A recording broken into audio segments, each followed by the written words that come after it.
Need a unique, versatile space for your next event? From the moment you arrive at Dow Diamond, it's easy to see how it's more than just a baseball stadium. With private areas for groups as small as 30 to large-scale events for 300 plus, even full-service catering, Dow Diamond has you covered. From trade shows, corporate meetings and seminars to holiday parties, high school proms, and weddings, book Dow Diamond for your next event. Just call 989-837-2255 or visit dowdiamondevents.com. From Midland to Bay City, Saginaw to Sanford, from Frankenmuth, Freeland, and Hemlock to Auburn, Essexville, and Pinconning, 100.9 The Mitt is the heartbeat of the Great Lakes Bay region, and proud of it. We're your home for local sports, local stories, and local pride. Whether you're in Birch Run, Beaverton, Gladwin, Chesaning, or Coleman, football, basketball, hockey, Spartans, NFL, Loons, all right here. 100.9 The Mitt, Mid-Michigan's sports leader. We are the NFHS. That stands for the National Federation of State High School Associations.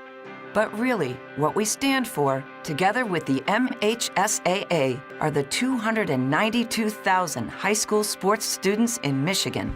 And so we stand. We stand for the runners, soccer and basketball players. We stand for their coaches, administrators, and officials. We stand for the swimmers, football players, and wrestlers. We stand for the golfers, softball, and volleyball players. We stand as the national leader and advocate for high school athletics and all who participate in them and make them possible. Because it is our purpose to ensure that high school students get to play, perform, and compete together. To learn more about who we are and what we stand for, visit nfhs.org. Have you noticed bad behavior has become normalized at interscholastic athletic events? Some fans seem angry. They lack civility toward one another. Some even get aggressive and unruly. Time out! What is going on? This has to stop. Let's not forget, school sports aren't just about winning. And they're definitely not an excuse to take your frustrations out on the official or the opponent. They're about teaching lessons like perseverance, respect, and empathy, so students can learn and grow as people, not just as players. We all have a role to play in setting a good example for our students and teaching them these important values. So fans, it's time to step up your game and behave positively at interscholastic athletic events in Michigan. This message presented by the MHSAA and the Michigan Interscholastic Athletic Administrators Association. From the Blazy Electric Studios, this is Sports Radio 100.9 The Mitt, WLUN, Pinconning, Bay City, Saginaw, Midland. Michigan sports aren't just a game, they're a way of life. And now we've got a show dedicated to die-hard sports fans like you. Hosted by a guy who's borderline obsessed with the wins and losses of all your favorite teams. He's crazy. Every weekday morning from 9 to noon, Ben Bosscher brings you the talk that matters. The teams, the stories, and the players you care about most. This is the Ben Bosscher Show, built by Bresky Siding and Building Repair. Remember that.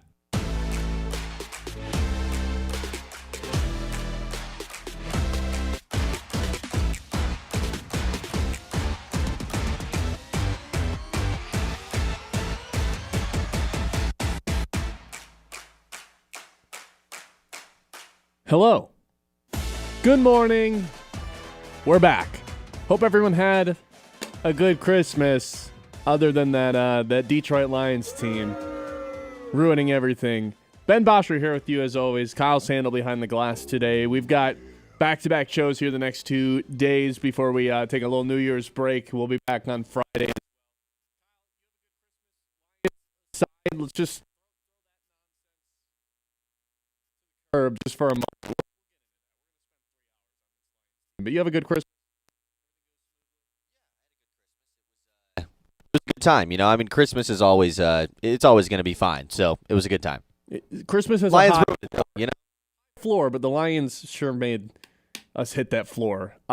Pretty miserable 3 hours there, from 4:30 until about 7:30 at night. It felt like the game went kind of fast, but you knew right from the jump Like, I had Lions in the spread picks. You didn't believe in that 7.5 point spread, which obviously ended up being a little bit too high. But, like, you could tell about, I don't know, halfway through the second quarter this game because of how much Brian Flores were getting to Jared Goff, and the fact that the run game not only like was not, but it had no pulse. And by the time the Vikings scored, when it was 13-7, if the Vikings scored again, it was over because the Lions weren't going to be able to keep up. What happened to this team, man? This was one of the most explosive offenses in the NFL for 15 straight weeks. I think they're still second in the NFL in scoring. Yet these last two games, it felt like, trying to get 3 points on the board, let alone 7, was like an impossible challenge that the Lions weren't really up for. They had no life on offense in this one. And, part of that's because of all the turnovers, putting Minnesota in good field goal position. Somehow Minnesota has 3 total passing yards on the day when you take into consideration all the sacks, and they were still able to pull out a victory. The Lions saved their worst performance of the year, their biggest dump of the year for Christmas Day. And, I guess in hindsight, you look back and it's like Amon-Ra on his podcast, by the way, probably time to retire that, was like, yeah, we don't really want to play on Christmas. Sewell was very open about it when he was asked, well, how do you feel about playing on Christmas? He's like, I don't want to be here. Like, okay, I'm with you guys. I really am with you. I don't want you to be playing on Christmas either. I'd rather spend my Christmas not stressed out of my mind or borderline depressed. Even if the Lions were winning, I'd rather just not spend 3 hours dedicated to locking into the TV. I want to spend time with the family, eat dinner. We got to rearrange our dinner plans because of the Lions. I'm with you. I don't want you to play on Christmas. But as a player, when you're getting paid millions of dollars, I don't want to hear that nonsense. And the fact that they were throughout the whole week, yeah, we don't really want to be playing in this one. I guess it's not all that surprising the way the game went. Yeah, I mean, it was obvious when the Lions, even you go to the week prior, losing to the Steelers, that whether or not how this season was going to end, whether they sneak their way into the playoffs or not, you can't go into the end of the season this way. Mm-hmm. It's showed time and time again in the NFL. You can't go into the end of the year at your worst time of the season, right? And so that's what's happening with the Lions. Now, did we expect that to happen on Christmas the way that it went down? Absolutely not. J.J. McCarthy wasn't even playing. It was Max Brosmer, who was terrible, by the way, and somehow it still didn't matter. It was truly just the amount of fumbles, the amount of turnovers. Every time it felt like, okay, now the Lions can finally get back into the lead in this game and finally take control. They couldn't run the ball. It was back-to-back weeks they were under 2.5 yards per carry on the ground. I don't know how it took the rest of the league 16 weeks to figure out, if you just stack the box and blitz and fill all the gaps, this team can't run the ball, and Jared Goff's going to be fighting for his life every single time he drops back to pass. And once the Steelers laid the blueprint on that, Brian Flores was like, great, this is what I live for, and just made the Lions' life hell for 60 minutes. So if we want to go back and look at the season as a whole and come up with reasons as to why the Lions failed to meet expectations, I have 5. I'm not saying there's only 5 reasons, but it feels like these are the 5 reasons that maybe elevate above some of the other ones. Number 1, the offensive line was terrible. Frank Ragnow retires. This is going to be the story that haunts the Lions season. The timing of it, when he basically waited until training camp began to announce the retirement, just super sour taste in the mouth from, I think, the fan base. We're appreciative of everything that dude fought for, but the timing of his retirement bent this team over in a way that was unforgivable, to be quite honest. And then the whole unretirement thing, still something fishy about that one. And by the way, how about Dan Campbell just almost throwing in the towel on playing Graham Glasgow, who again was really bad this season, but they end up starting Kingsley Aguaquin, or however you say his last name, at center on Christmas. No wonder there was a ton of fumbles and bad snaps. This is the 4th string center at the end of the day. He goes down. What are we talking game, about? His backup has to come in, a guy that nobody's ever heard of. That whole mess was just awful. You got guys you never heard of at safety. Both Avonte Maddox and Thomas Harper somehow end up out of this one. So you've got Joe and Schmo playing safety for the Detroit Lions on Christmas. But I think the O-line being terrible is by far the number one reason that the Lions took an enormous step backwards this season. You know, if you know Ragnow's going to retire, you probably re-sign Zeitler. You move around Tate Ratledge. You do something. You have somewhat of a better plan. Number 2, mega mistake hiring John Morton. Just a colossal mistake. And everyone's like, I've heard this a lot from the national media people. Well, when Dan Campbell took over as the play caller, that's when everything went to hell. Like, one of the worst play callers in the league. I don't think that's true at all. I really don't. But I think hiring John Morton and Dan Campbell having to step in as the play caller took away from Dan Campbell being able to be Dan Campbell, be that CEO, motivator, leader, head coach, because he had to be so honed in on the game plan offensively in the script of what they're going to call on that opening drive, and just like, you know, his focus is now dedicated to one area, when in reality Dan Campbell should be, you know, helping out everybody. He should be the person that everybody's leaning on. Because you look at what happened after Dan Campbell took over as the play caller, the offense went up. There was a lot of questionable 3rd and 1s and 4th and 1 calls because it felt like Campbell was the last person to really figure out that this offensive line had taken a step backwards. But the defense, that's what really took a step back. They went from allowing 21 points per game to 25 points a game. And I can't help but to wonder if all of a sudden Calvin Shepard, first-year play caller, is on an island completely by himself. Can I push back on the Dan Campbell, the offense went up thing? Because sure.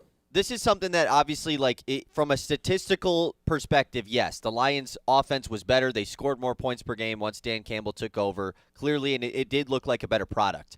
But it was taking over from something that, outside of the Bears' 50-point game, was truly just a major disappointing offense, right? Under John Morton. Correct. For what we know it could have been. Bland, so no creativity. To me, it's obviously you have to give Dan Campbell some credit for that. But I'm not going to sit here and be like, the offense was great after Dan Campbell took over, because it was just severely disappointing under John Morton, and Dan Campbell got it back to what we know it should be because the amount of great playmakers in the offense. Sure, and I think Laporta getting hurt too really made the offense take a dip down, like especially in the run game. Totally. They got nothing from their tight ends the rest of the way. I think the best way I can put it is if you, like obviously we all miss Ben Johnson, that goes without saying. But if Dan Campbell was calling the plays last year with that offensive line, I think he's a perfectly fine play caller. You know what I mean? Like, is he a genius? Is he one of these, like, top-tier play callers in the NFL? No, and I don't think anyone's making the case that he is. But he's not a disaster play caller by any means. He's just not one of these super geniuses. Like, he's like a B. He's a B, B-, B+, somewhere in that range as a play caller. But him having to take over, I think, took away from everything else that he's good at. And it stretched him too thin a little bit. That would be reason number 3. Reason number 4 kind of parlays into the same thing. Just a rookie defensive coordinator dealing with decimated injuries. You can separate those into 2 different things. Decimated defense and a rookie play caller who wasn't stubborn, but I think lacked chess moves. You know, he had his ways, he had his methods that he learned from Aaron Glenn, and didn't really have any counter punches to that. Like when the Lions got punched in the face, they didn't really have the halftime adjustments that won them games. And we saw that time and time again because they couldn't win the one-score games or get the stops when they needed to in a lot of their losses this season. So I think rookie play caller, along with the fact that, you know, it's not just, hey, the whole secondary's out.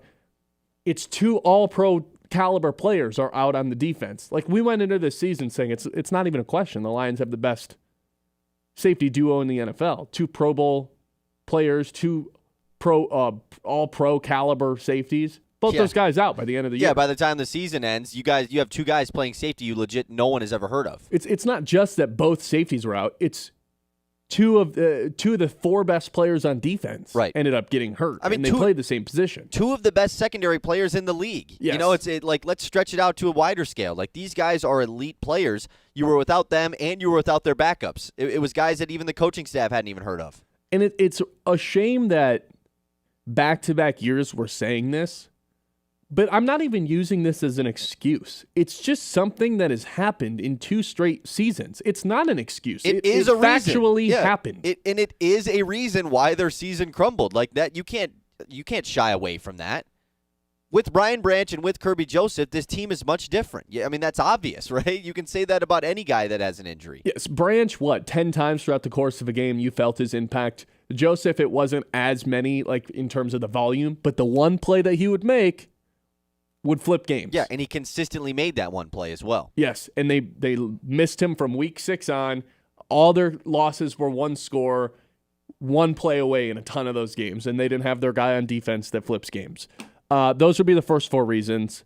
And then the 5th reason, this is something that you and I have talked about immensely the last couple months, is the last 2 draft classes were just not very good. Specifically the 2024 one, where Ennis Rakestraw is becoming one of his, 3 to 5 worst draft picks ever. He's contributed nothing. Terrion Arnold. Look, I'm a Terrion Arnold defender. I thought he played good when he returned from injury until he got hurt again. And then he dealt with 4 different injuries this year between his shoulder and the concussions that he had. I like Terrion Arnold. But if you go through 2 years in the NFL and you haven't really helped the team win, you're a nobody in this league. It doesn't matter if you were first round. It doesn't matter if you were first overall. It doesn't matter if you were in the 4th round. If you go 2 years without making an impact, you're a nobody in the NFL. And that's kind of where Terrion Arnold is right now. Even though he's like always carried himself as this very confident person. I don't think arrogant is necessarily the right word, but he thinks the world of himself. And he's not afraid to let everybody know that. Even starts a podcast and starts saying he feels like he's one of the best guys in the NFL. Dude, you're a nobody right now. Like, I'm not even trying to dog him, but you go through 2 years in the NFL without really like showing flashes, you're a nobody at the end of the day. So that's like the 2024 class summed up when you also have like Brad Holmes jumping up and taking a special teams guy in Vaki, taking Giovanni Manu and a project piece from British Columbia. These heat check guys, these heat check draft picks that don't end up working out. 24 class is disastrous. 25 one's not quite as bad, especially because the way that Tesla is ending his season. I mean, man, I don't even know how, if I had to sum up Isaac Tesla, never open, always catches the ball. He's always got 3 guys draped all over him. He's never open, but he always catches the ball anyway. So he ended up having a pretty good year. I think Tate Ratledge is one of the 2 pieces on the offensive line that you don't really have to think about replacing. Him and Sewell, kind of the locked-in guys. So, yeah, those 2 picks ended up being not so bad. But I don't know. Tyleik Williams, jury's still kind of out on that pick, whether or not that's going to be an impact player. There's not like a slam dunk pick in this year's draft. So last 2 draft classes kind of playing out like that. It's not great, dude. It's really not. And I think that's part of the reason that this team took a step backwards. You're wasting picks on project players rather than depth in positions that matter. And now we're entering an offseason where this is by far Brad Holmes' most important draft class of his tenure with the Lions. Because if this is another flop, it's over. Like, this is how windows actually do get created, is missing on consecutive drafts. Yeah, and this draft is going to be the one where, because the last several drafts, it's been like, well, there isn't really a lot of starting spots to replace in these drafts. That's why they don't hit as much, because in the 2021 class, there was 5 starters that immediately came in and played a ton. He hasn't had that opportunity the last couple drafts. I mean, Tyleik Williams and Tate Ratledge were the only 2 guys this year, and so this upcoming draft, it's like there are multiple spots that are going to need replacing, and so can Holmes get starters with those picks? Like you said, that's going to be the most important thing. Yeah, we'll see what they do in free agency, but even just like off the top of the head, you're going to need an Alex Anzalone replacement. You're likely going to need an Amik Robertson replacement, although I feel like it's a lot more likely he's back than it was a month ago because of the way he's played. At minimum 2 offensive linemen. In the draft, yeah. Just in general. Like, you're at no matter what, center and one of the guard spots, and then maybe left tackle if Decker retires. And then you need some sort of defensive lineman on the outside, not necessarily a pure edge. Everyone's getting back to the why didn't we draft an edge thing. Al-Quadin Muhammad was pretty good this year. Yeah, 11 sacks, right? I mean, 11 and a half. Yeah. It's pretty good, man. I thought he was fine this year. The fact that Marcus Davenport was out snapping him was crazy. Right. Ever since Davenport came back from injury, which is ludicrous. You know how many pressures Davenport had this season? 5? 7. Outrageous he's out snapping Muhammad. And I think the spot as well that we're kind of forgetting about is what we were literally just talking about. They're going to need a safety, man. You think so? You're going to have to at least draft one or sign a depth piece there. I mean, Branch is going to be out to start the season. Likely. Kirby Joseph. I'm not as worried about Branch. Kirby Joseph, we thought was going to be out for a week. He missed the entire season. I'm not going to lie. I'm a lot more Like, are you more confident in Brian Branch or Kirby Joseph playing week 1? I would say Brian Branch is not going to play week 1. I would say Brian Branch. Really? There's no he got way hurt you believe that. He got hurt. I do. He got hurt before Patrick Mahomes did, and Mahomes is don't you kind of think Mahomes is playing week 1? I don't know. It's so hard nowadays. You never know with the injuries nowadays, man. This is less of a Branch thing, though. Right, this is that more makes of a, sense. I have no idea if Kirby Joseph's playing football again. No clue. I don't have any sort of indication. A stretch. Ever again? I have no idea. That's all I'm saying. I have no indication he's going to play again. I have no indication he's not going to play so then again. we agree that drafting a safety at some point is probably needed. You're probably right. I know they took our boy Dan Jackson last year, but you might need to try to get somebody that's going to stay on the roster. More than, the safeties were bad, the 5th and 6th string guys expected, but it was less so the passing over the top. And you saw this in the Steelers game specifically. It's just like, let's just run the football. And these the last middle line of field stuff, yeah. Well, it's like the last line of defense on the run game is the safeties. As much as we think of it's, in the passing game, they're the last line of defense. Our guy, Avonte Maddox, who we all thought was like a really nice fill-in guy, he missed 5 tackles the last 3 weeks of the season. Like, you have all these safeties playing that just like consistently cannot make plays. Right. When they Jaylen have Warren to. has the 2 long touchdown runs, yeah. And if your safeties are missing tackles, that usually means touchdown. 989-837-6125. Where did the Lions season go wrong? What is the number one reason the Lions season fell apart? Is there a specific breaking point that you can point to and say, you know what, this is where it all went to hell? We're going to have Al Karsten on from prideofdetroit.com coming up at 9:30. Want to get your thoughts as well. We'll hit the Mitt messages when we come back. This is the Ben Bosscher Show, live here on 100.9 The Mitt, live here on YouTube, live here on Facebook. Stay with us here on The Mitt.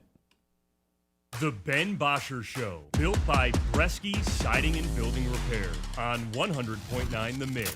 Is your business protected, connected, and running at full speed? At Iron Stack Technology, they provide rock-solid IT solutions, cybersecurity, and support tailored for small and mid-sized businesses. From managed services to cloud migration and 24/7 monitoring, they've got your back so you can focus on what matters most, growing your business. Visit IronStackTechnology.com today and build your IT on a foundation of strength. Iron Stack Technology, IT that works as hard as you do. Jack Frost is nipping at your nose, but don't let him touch your thermostat.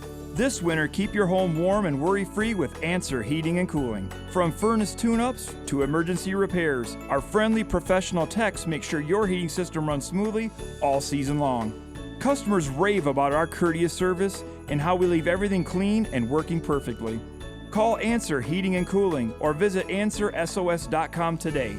Answer Heating and Cooling. Don't be left in the cold. Let us keep you warm. The Michigan Baseball Foundation is more than just baseball. It's a driver of economic growth and community. Operating one of the nation's top minor league stadiums, MBF supports job creation and regional development. Through creative partnerships and charitable giving, MBF has helped bring projects like Dow Diamond, the East End Development, Fairfield Inn and Suites, the Plaza, and the Dow Bay Area Family YMCA to life, generating over $23 million annually in economic impact. Every Great Lakes Lens ticket supports these efforts. Learn more at MichiganBaseballFoundation.org.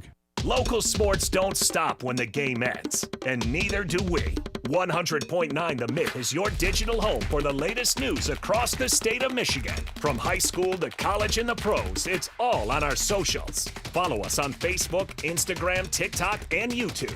Just search 100.9 The Mitt and join the squad. Stay locked in on the latest stats and stories with exclusive video takes from local talent. Sports Radio 100.9 The Mitt. The Ben Bosscher Show, built by Bresky Siding and Building Repair on 100.9 The Mitt.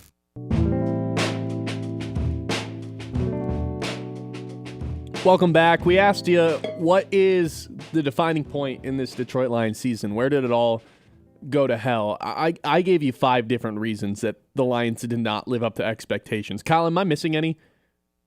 Am I missing like an obvious one between or beyond injuries? Not in any order. Injuries, offensive line, Campbell taking over as the play caller, but for not the reasons that you'd necessarily expect. Rookie DC, and what was the last one? Bad offensive line? The draft class. Oh, yeah, the last two draft classes. I don't think so because I think, obviously there's other reasons that coming into the season you were a little bit skeptical, like, the Lions' schedule's pretty tough this season. The road games, playing in the cold. Like, those are the factors that don't really they don't really have actual reason behind them. The schedule didn't really end up being as bad as we thought. It never is. It's always one of those things that coming into the year you're like, oh, man. It's like next season, you look at what the Lions' schedule could be. I was about to say. And you're going to be like, wow, this team could be really good. And then it's probably going to end up being a really hard schedule. It's just how the NFL works. I'll get into some Mitt messages here in a second, but I'm never a fan of rooting for your team to lose, ever, especially in the NFL. Just you get 17 games a year, root for your teams to win these games. I will say, I really hope Minnesota wins their game against Green Bay and the Lions get this fourth-place schedule because the fourth-place teams they would play would be the Titans, the Giants, and the Cardinals.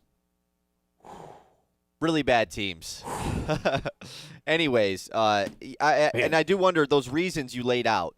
Like, what is the weight to each reason? Because in our YouTube chat, Esco says, well, it's 80% on Brad Holmes, 20% on Dan Campbell. That's a lot. That's a lot on Brad Holmes. It's a lot. You had as the fifth reason. Was that a prioritized ranking? With, injuries being up towards the top, O-line being up towards the top, or is it just the 5 reasons? I still feel like a lot of people are upset with the deadline, and that's part of the reason Brad Holmes is getting thrown under the bus. When I'd still push back, like, again, who was Brad saving Holmes the season at the deadline? Exactly. Brad Holmes deserves a lot of criticism, but I think that's more so rooted in the draft than anything. Because at the deadline this year, what do you want them to do? Find a different all-pro safety to play it? To fill in for Kirby Jones? What do you want them to do? Find 3 different starters on the offensive line? I couldn't agree more. This is my least favorite take from Lions fans this season is the whole Brad Holmes saying we're good at the deadline. They weren't. Who is saving the season at the deadline? What all-pro player did you want them to add that was going to change at something? The trade deadline? Exactly. I mean, Sauce Gardner, that was the only all-pro guy that was traded. And that they regret that decision tenfold, the Colts do. 989-837-6125. We did get a text saying, Lions are the team that drives the green and bogeys the hole. Nice drive, though. No, that's actually you're describing me. I get it right out. I can get it right out of the green, and then I'd 3-putt my way into a bogey. Nice drive. I mean, that's not every time, though. The Lions haven't had a nice drive since. Well, it's been a couple weeks. Yeah. I mean, the fact that they played their worst 2 games the last 2 weeks, really sad. You see something like they're 3-6 since Halloween. Is that real? Yeah. Doesn't that just bum you out? They've lost a ton of games, man. It's okay. I got to tell you something that I did this weekend, Ben. I didn't know when I was going to bring this up. I did something diabolical this weekend. Oh God! I watched the 49ers versus Detroit Lions game. Oh, you did? NFC Championship. See, I do this once a year. I just torment myself, and I don't really understand why. This was the first time that I had watched the game since actually watching it live. It was the first time I'd done it. Full thing. I watched the condensed version. Okay. The condensed, but more than just the highlights. The YouTube 45-minute version. Yeah. I do this once a year to torment myself. I watched it because I saw, it's kind of a trend right now going around where Lions fans are being depressed on social media, and it's talking about what if Kindle Vildor, and so I was just like, you know what? Dan Campbell was right, man. It's so hard to get back to this spot, and I just wanted to watch it. And I don't know why I did, but I did, and I did enjoy it. It made me more depressed, but it was something that I did, and it felt right in that moment. You get a natural high watching it, don't you? Just to come down. The come down's worse. To me, that it first just half reminds me of I get just taken back to the moment of watching it live. Every it's time like I cocaine, see a clip from I swear. Yeah, I just get taken back to my live self watching that game and thinking the thoughts that I had at halftime of that football game. Somewhere deep in my search history, I'm checking flights to Vegas. Yeah. I'm with you. I mean, the thoughts that I had at halftime of that football game were probably some of the best thoughts I've had in my entire life. I've never done cocaine. That has to be what it's like a little bit. Or maybe Molly. I've never done any of these drugs, but it has to feel like that. We'll get to another one. Frank texting in saying it was actually the departure of Ben Johnson and Aaron Glenn. Ooh. Injuries as well. We haven't talked much about Ben Johnson. That's a really good point. I mean, you did talk about John Morton being a terrible OC. So, yeah, I mean, that kind of plays into it. But, yeah, I mean, see what Ben Johnson is doing. That's got to be a reason. And he's doing it not only what we know about Dan Campbell. He's capable of calling plays. He's better as a CEO. Ben Johnson's doing both right now and just won the division. All right. I mean, let's do this really quick. Top of your head, if we're doing coaches ranking, who's higher? No. Who's ranked higher, Ben? No. Don't do that to me. It's still the holiday spirit time. There's no need to bum anybody out even more than they already are. New Year's and Christmas. Nobody's doing anything anyways. You know who is doing something? Our guy Al Karsten. He's going to join us when we come Yes. back. This is the Ben Bosscher Show live here on 100.9 The Mitt. The Ben Bosscher Show, built by Bresky Siding and Building Repair on 100.9 The Mitt. Leaky gutters? No problem. Shabby shingles? We got this. Remodeling? Yup, that too. Call Bresky Siding and Building Repair, your roof, gutter, and remodeling experts. Any job, anywhere. Bresky can do it all. Call me, Derek Bresky, at Bresky Siding and Building Repair today for all your roofing and gutter needs. Call my dad, 989-529-8167. Suit up, Sea Captain. At Dive and Glide in Midland, we've got all the gear you need to make a splash. Flippers that fit like a glove, masks that show you the underwater magic, and tanks ready to fuel your next adventure. Whether you're snorkeling the local lakes or dreaming of ocean depths, Dive and Glide has your back and your fins. Find us on Cambridge Street or swim over to diveandglideinc.com. Dive and Glide, making waves one splash at a time so you can dive deeper than ever before.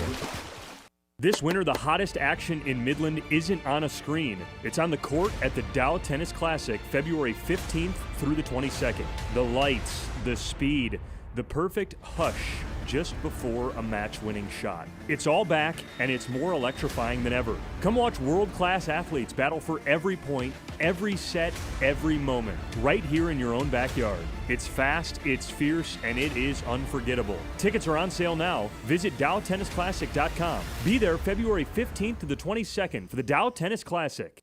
From the depths of the ocean to the farthest reaches of space, Corning's technologies push the boundaries of what's possible. We're the world's leading innovator in glass and ceramic science, and we're innovating right here in Michigan. Corning's solar wafer site in Hemlock is helping guarantee American energy security. We're investing in our local Michigan communities. That's why Corning is a proud sponsor of the Great Lakes Loons. Learn more about Corning today at corning.com. It is the Scholar Athlete of the Month, proudly presented by Fisher Companies here on Sports Radio 100.9, The Mitt. This month's recipient is Anyela Eichelberger from Saginaw United. With a 3.99 GPA, Anyela is a two-sport athlete in volleyball and tennis. She serves as a youth ambassador, a stand-up student, and her art is award-winning. You have art good enough, the teacher will enter your pieces into the show. I did not even know mine was entered into the show. And I actually won 2 awards for the 2 pieces that were entered. The medium I used was color pencil, and it was like a geometric sort of shape. And then the other one was like dot art. Anyela has been dual enrolled at Delta College in her senior year. To hear the full interview and nominate a local athlete for our scholarship program, visit 1009themitt.com.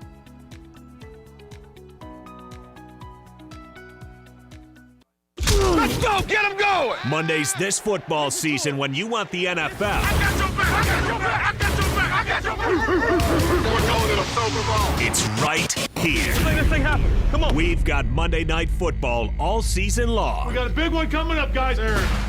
Tonight, it's the Rams vying for a 1 seed. The Falcons trying to play spoiler.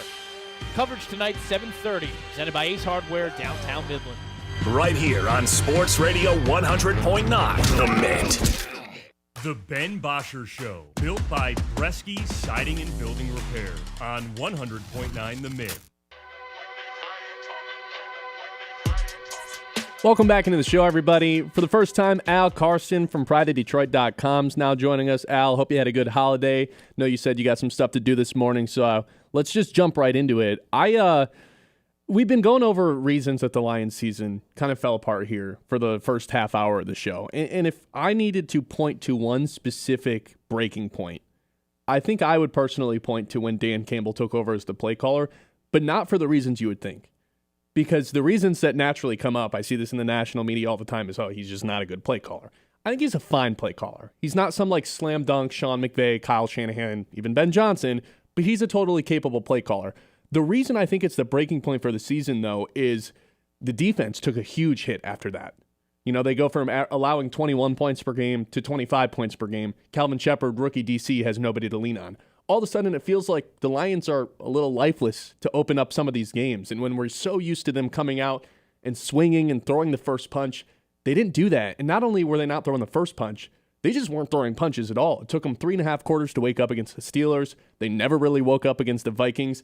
I felt like the Lions lacked, the true coach that we've come to know and love in Dan Campbell, that CEO motivator guy, after he took over as the play caller, because he was so locked into something else, and he was stretched a little bit too thin. That would be my breaking point. So do you have anything to add to that, or is there a different moment that you can kind of look at and say maybe that's when everything fell apart for the Lions? Yeah, and I think it was a cavalcade of things right around that same time. But I will agree with you, and it's weird we can't prove it, but we did lack a crispness, a sharpness right around that time when he took over play calling. There was something indescribable really that was missing from our identity and the preparation and just the confidence and their ability to throw punches out the gate and be the team that was on the hunt, as they had started to say. But I'll say it's like it is right around that time when we, Dan Campbell took over play calling after they struggled with, they had no answers for Flores defense that first time. And then we lost Sam Laporta in that Commanders game, right? I mean, he had already had like 5 for 50 in that game. And right around that same time, we lost Christian Mahogany. So all of a sudden, everything started to unravel offensively. We were losing some of, the people we relied on. So I think it's a combination of the Dan Campbell being too close to the forest to see, or too close to the tree to see the forest, with the defense. Because, it was noticeable that Calvin Shepard was having his defense figured out, and we didn't have any answers for him. But also the offense really does struggle without Sam Laporta. I think there's a lot of running plays the last month where maybe we have the tight ends we want. There's a little more daylight.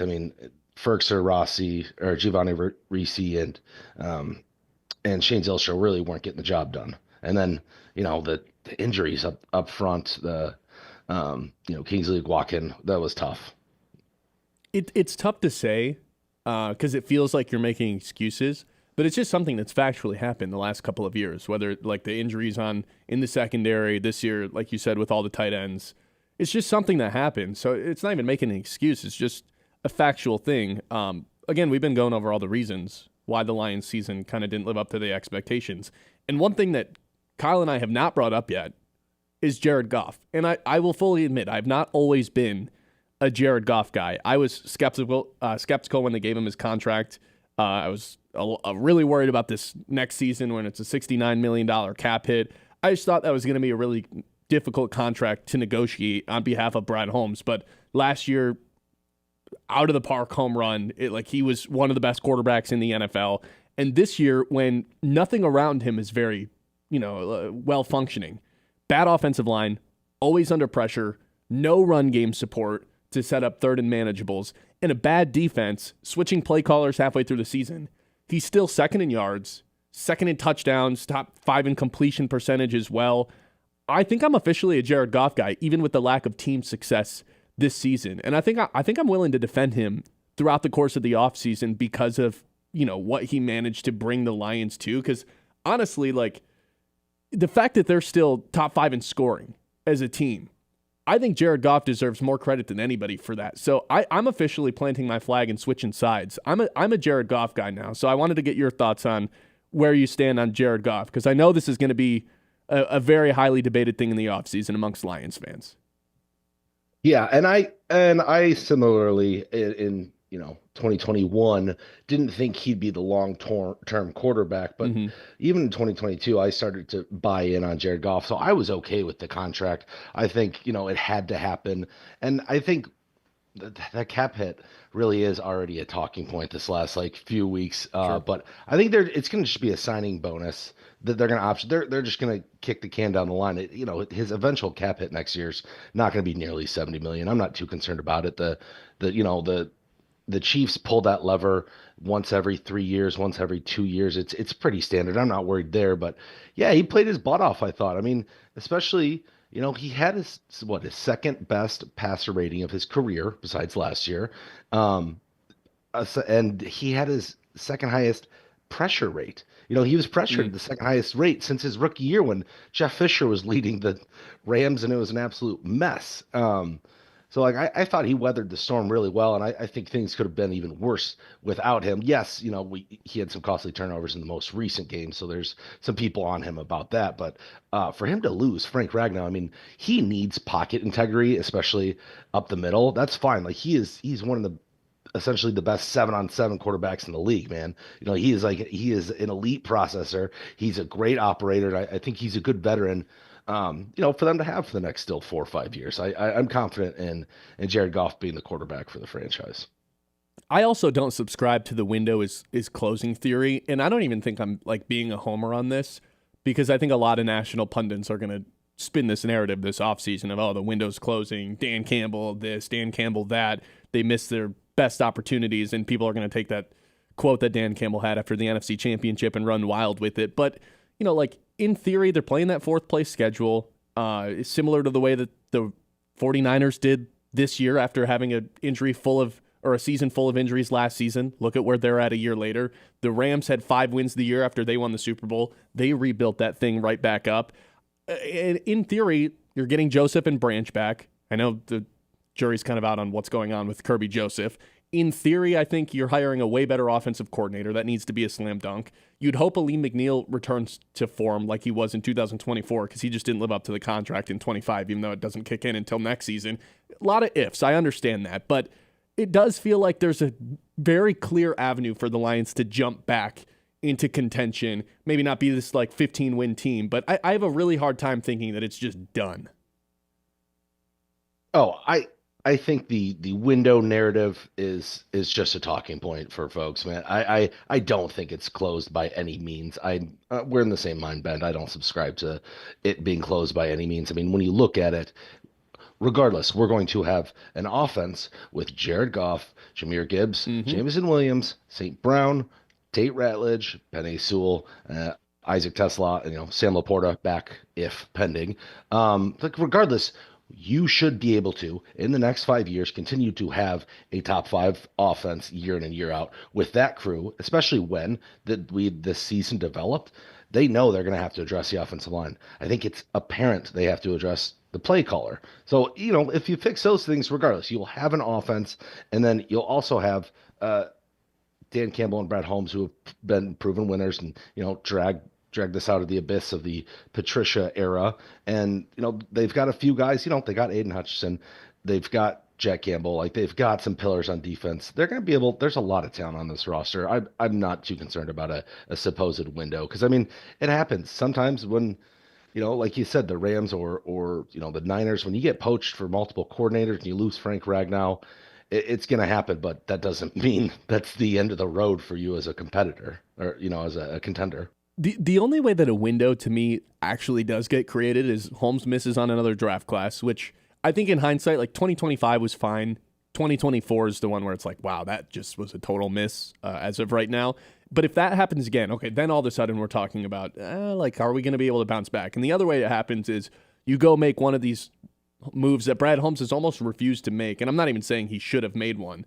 But if he goes out and trades for, I know it's never going to happen. It's going to get brought up the entire offseason. The Max Crosby stuff, that's how you actually do create a window. And I guess I'm a little bit more open to doing that this offseason compared to the last couple. And I'm not saying okay, go trade 3 firsts for Max Crosby. I got to think about this a little bit longer, but I'm a little bit more open to it. Are you a little bit more open to it, or are you still stay the course? Brad Holmes wants sustained success.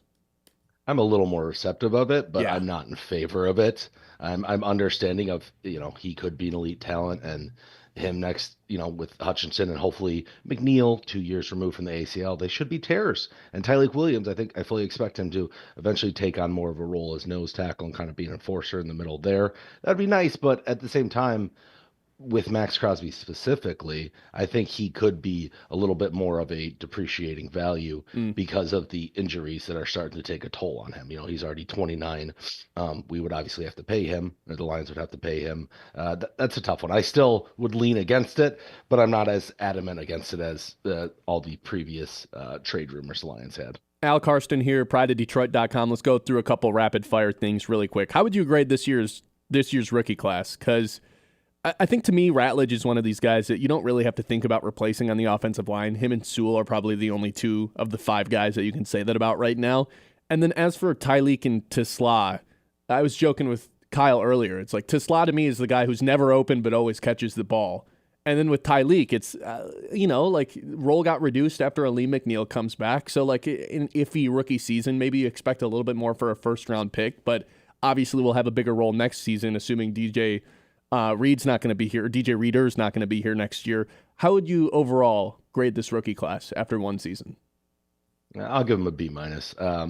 I agree. Tate's been great. He's one of the 2 that we don't have to worry about moving forward. And Tyleek Williams, I think, has been similar to what we thought he'd be. He was at pick 28, maybe a little earlier than some folks thought. But, I mean, there's definitive skill set there.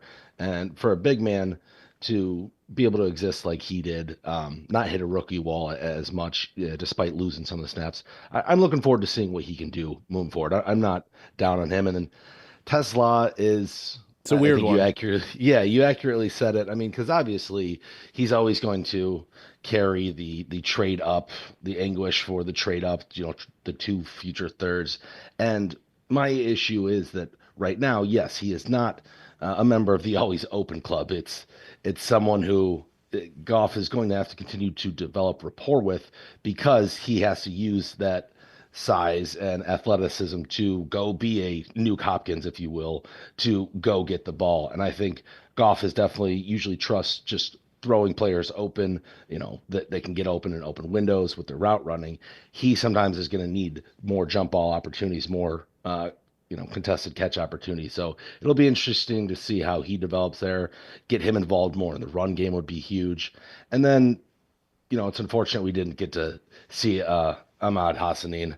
I would have liked to see what they had from him. Luckily, he's been practicing. I wouldn't be surprised if they even find a way to get him on the 53-man roster just for this week alone, so that, moving forward, they have him as a restricted free agent option. Really curious to see about that. We didn't get too much from Lovett, but Miles Frazier could be a good pick, so I think that helps keep it above an average grade. Last thing I got for you, number 1 free agent for the Lions that you want to re-sign between Khalif Raymond, Al-Quadin Muhammad, who had a breakout season. If you want to throw Alex Anzalone into this, you can, but I think that's a little bit unrealistic based on everything that happened in training camp and the fact that they're going to have to pay Jack Campbell here coming up pretty shortly. I think Amik Robinson's a little bit more realistic than I thought a month ago, just based on the way that he's played over the last month. But you can go off the board and take Levi. But who's the number 1 guy you'd want to re-sign? We are on the same page there with Ben as far as with Meek Robertson maybe being affordable, not as out of the realm of possibility as we thought, and keeping him as the nickel. But mine is actually definitively is Roy Lopez, keeping him in to rotate in with Liam and Tyleek next year. And then after that, it's actually Levi Onwuzurike. I'm a big Levi fan, and I was watching some more of our pass rush cut-ups a week ago from last year, and he really was that big defensive end disruptor, that role that they kicked Aleem out to, that we couldn't, they had Pat O'Connor playing it. They had a bunch of guys playing it. They couldn't find anyone to really excel at that role. I mean, that would have been him. I think he's an easy one to just slap another 1-year deal on. So get Roy and Levi on the interior. I mean, I'd love to bring back everyone, but I know it's, not possible. Like, I don't know if Alex Anzalone is able to fit back into the equation. And I'm sure they can get Khalif Raymond back as well. Yeah, the Anzalone one almost seems like the writing's been on the wall for a while. But I like the Roy Lopez one. The only thing is, because he was great this season, I just didn't like all 3 of them playing together. But it was almost out of necessity because of the Levi injury. Because Levi was a guy last year, I mean, like, fantastic impact. It wasn't like big-time numbers, but you could throw him all over the defensive line, really good against the run, gave you some pass rush juice too. Him going out with Pascal going out as well, I mean, that was pretty detrimental because they had to play, like you said, all 3 of those tackles together, and it didn't work out the way. Yeah, those are the 2 guys they would have played at that 5 technique, 4-eye, big defensive end with the 5-man fronts. Like, it really, that's what their roles were perfectly suited for, and you never got it. So they were the Lions were constantly reeling when they wanted to roll out that 5-man front, which more teams are doing now. Like even the Vikings were doing it with Jalen Redmond these last few weeks as well. Yeah, I mean, but re-signing him always is going to come with the injury concern, because it's just. Oh, been he the can't story. be. He can't be counted on. No. I think it'd be a nice to have, but like, yeah, he has to prove. He gets a 53-man roster spot, and it's a much smaller deal than the, I think it was $4 million that he ended up being on the hook for this year. Yeah, Al Karsten, prideofdetroit.com. Always enjoy reading your stuff. Got the stock report from Week 17 up on the website this morning. Appreciate you coming on, man. Hopefully we can do this again this offseason. I'll look forward to it. Yeah, that was a blast. Enjoy, fellas. Happy New Year. Happy New Year as well. All right, when we come back, we'll get to some more of your guys' text messages, 989-837-6125, recapping this Lions season. What is the number one reason that this thing kind of fell apart here at the end? You know who we haven't brought up? Jared Goff. And I'm going to make the case why it's not Jared Goff's fault in the 10 o'clock hour. Stay tuned. It's the Ben Bosscher Show here on the Mitt. The Ben Bosscher Show, built by Bresky Siding and Building Repair on 100.9 The Mitt. Hi, this is Kurt Yeiter from Yeiter Insurance Group. When the calendar flips, we all have new goals, new adventures, and new things to protect. At Yeiter Insurance Group, your hometown auto owners insurance agency, they're here to help you enter the new year fully covered. New car, new home, or simply wanting peace of mind for your family. Yeiter's team offers one-on-one guidance to match you with the auto owner's coverage that fits your life. Call Yeiter Insurance Group or visit our website for a free coverage review. Yeiter Insurance Group, your friend in the insurance business. That ball is gone. And if you want to hit one out of the park for Midland, listen up. The Midland Area Community Foundation just launched something special, the Wavemakers Society. The Wavemakers Society is how the Midland Area Community Foundation brings people together to invest in our community's future. It's about creating ripples of generosity that grow into waves of lasting change. When we all give a little with intention, we build permanent community capital that supports Midland's greatest needs now and for generations to come. That's a game changer. Step up to the plate and join the team shaping Midland's future. Learn more at midlandfoundation.org. Make waves. Create ripples. Shape Midland's future today. For 100 years, Forward Energy has been more than just a home heat and fuel provider. We've been a part of your community, and you've been a part of our family through every storm, every season, and every moment. We've been right here, keeping you warm and safe. As your hometown energy provider, we deliver more than just propane. We deliver peace of mind with reliable service, quality you can count on, and a commitment to always being there when you need us most. Forward Energy, 100 years strong, fueled by family, powered by community. I'm Sarah Stockford, host of 100.9 The Mitt Success Suite, a podcast highlighting the most inspiring female leaders across the Great Lakes Bay region. This month, we spoke with Sharon Mortensen, President and CEO of the Midland Area Community Foundation. It's a group of people that come together to learn about and to provide input on things happening in our community.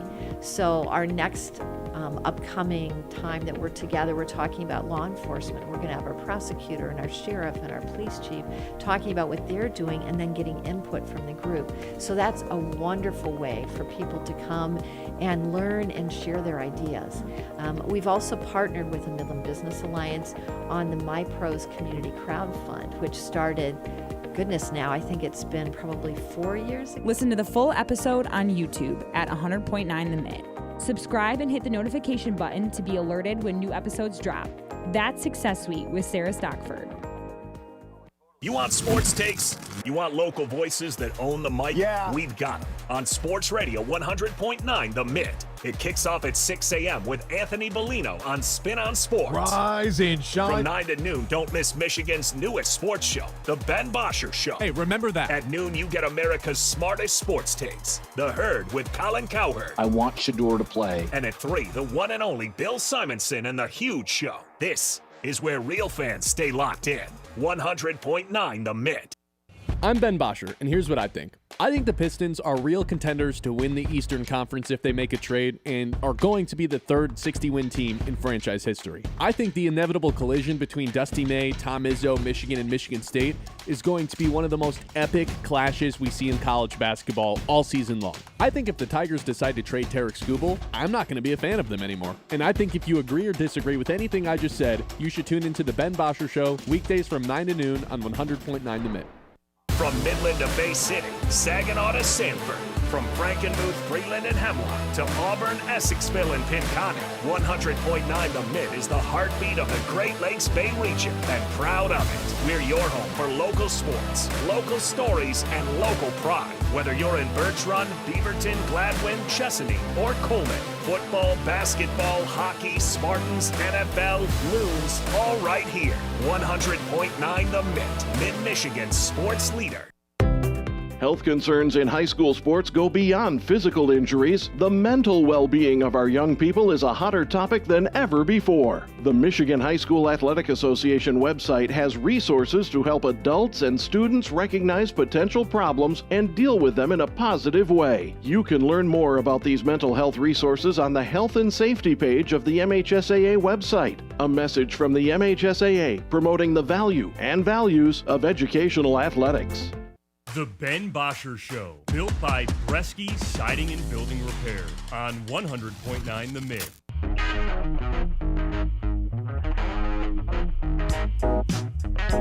Let's get to a couple more reasons this thing fell apart here. Didn't live up to the expectations. 989-837-6125. Again, thanks to Al Karsten from PrideOfDetroit.com hopping on. They do a great job over at the website. Him and Jeremy and Eric, that's how I stay up to date on all the latest line stuff. And you can stay up to date on 100.9 The Mitt's Facebook page as well. All the latest news on there. Let's see what else is coming in on the text line. Again, it's 989-837-6125. So the last one we left off with was Aaron Glenn and Ben Johnson. The departure of those two guys actually was a bigger deal than I made it out to be. Or at least like they didn't make my list, and maybe they should have been. I think it's less to do with losing Ben Johnson and more to do with who they replaced him with, though. Because you look at what Ben Johnson's doing. Clearly was the best offensive coordinator in the NFL last season. Now looks like in year one, already one of the best head coaches in the NFL. I'm not like willing to throw him, into a top 5 conversation yet, but it's probably safe to say he's one of the 10 best coaches in the NFL. Just like based on one season, still a lot to prove here in the playoffs, but I think it's more so who they replaced him with. Like a guy that they brought back because he was here when Ben Johnson created the offense. It wasn't technically an in-house hire, but it basically was. I mean, John Morton was gone in Denver for 9 months, and then you brought him back.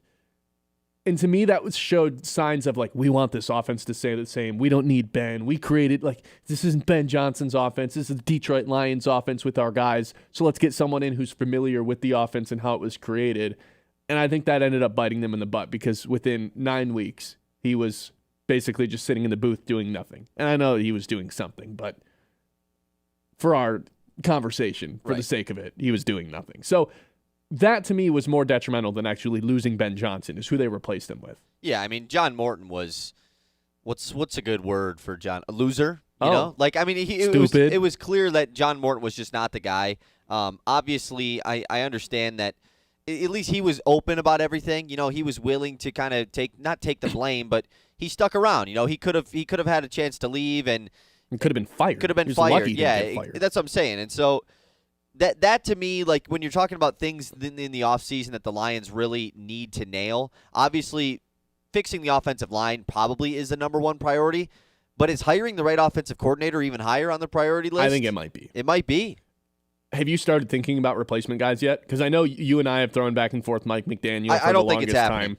I think he's staying. I think it's more likely he's. I think he's just the Dolphins coach again next year. Yeah. I think that's the most likely thing with a new quarterback. Yeah. So I started to think of some other candidates. And by the way, if he does end up getting fired, that is the number one person for me at least. How about Mike McCarthy though? I knew you were gonna have that reaction because that's what most Lions fans' reactions are gonna be. That guy is so intertwined with Aaron Rodgers in my brain as a fan that I cannot. That can't be the reason, though. Yes, it can, dude. No. Yes, it can. Because if that is the best guy available, then why would you can't say I'm not hiring him because he used to coach Aaron Rodgers. He's the best guy available? Is he? He had a top 5 offense 3 straight years in Dallas. Top 5 passing attack 3 straight years in Dallas. As the head coach, 12 straight wins. 12 wins. I don't know, man. 12 wins 3 straight years in Dallas. Like, that you guy's can't just John throw Morton that away. in my brain. He is way better than John Morton. He has a pedigree behind him, and I know it staled out in Dallas. It became stale. He's not the head coach. No one's asking him to be the head coach. Right. Just call plays. I think he's way overqualified for it and would do a really good job. I can't get behind it. You know who they definitely shouldn't hire, though, is Drew Brees. Go ahead. Yeah, because you and I texted immediately. Let's just take the safety here. You know, like it's the play. One of the dumbest things I've ever heard a broadcaster say during an NFL game. 989-837-6125. Let's talk about Jared Goff when we come back. It's the Ben Bosscher Show. The Ben Bosscher Show, built by Bresky Siding and Building Repair on 100.9 The Mitt. Blazy Electric is saying thank you to their customers with 10% off all service calls now through at least the end of January. Whether it's a small fix or a bigger electrical need, their trusted service team is ready to help. Just make sure your service call is completed within 30 days of your estimate to take advantage of the savings. For 60 years, Blazy Electric has proudly powered our community with reliable, honest service, and they couldn't have done it without you. Call Blazy Electric today and let them take care of the rest. Now is the perfect time to lock in your seats for the 2026 season with the Great Lakes Loons. With Loons Ticket Package, you choose the games that fit your schedule. Score exclusive benefits, guarantee the same seats for each game, and have the flexibility to exchange your games whenever you want. Let us book your ticket package for the 2026 season. Call the ticket office today at 989-837-BALL or visit loons.com. He got it! That's 3 of them! The Great Lakes Bay Region's home for Spartans basketball. MSU plays their final game of 2025 tonight. At the Breslin, they host the Ivy Leaguers from Ithaca, the Cornell Big Red. Tip-off at 7, presented by Weiss Equipment. Every MSU game all season long. It's so fun to hear people chanting. Right here on Sports Radio 100.9. The Mitt. The Mitt. From Midland to Bay City, Saginaw to Sanford. From Frankenmuth, Freeland, and Hemlock to Auburn, Essexville, and Pinconning, 100.9 The Mitt is the heartbeat of the Great Lakes Bay region, and proud of it. We're your home for local sports, local stories, and local pride. Whether you're in Birch Run, Beaverton, Gladwin, Chesaning, or Coleman, football, basketball, hockey, Spartans, NFL, Loons, all right here. 100.9 The Mitt, Mid-Michigan's sports leader. They tell us we're more connected these days. We have cell phones, email, text messaging, yet we've never felt more disconnected from the people we care about the most. We need a place that's all about bringing us together. Say hello to the Great Lakes Bay region, where towns like Saginaw, Midland, Bay City, Birch Run, Chesaning, and Frankenmuth help us leave behind the overscheduled world we live in and visit a place we haven't seen in a while. One where the people make us feel right at home. And we remember just how bright our kids' eyes get, peeking through a riverboat railing, just to catch a glimpse of the wildlife. So let's go fishing, bird watching. Let's blow the suds off a local tap, take a tall ship dinner cruise at sunset, or stop by a festival just because the name made us smile. Right here in the Great Lakes Bay region, where reconnecting with what really matters is pure Michigan. Your trip begins at michigan.org. From the Blazy Electric Studios, this is Sports Radio 100.9 The Mitt, WLUN, Pinconning, Bay City, Saginaw, Midland.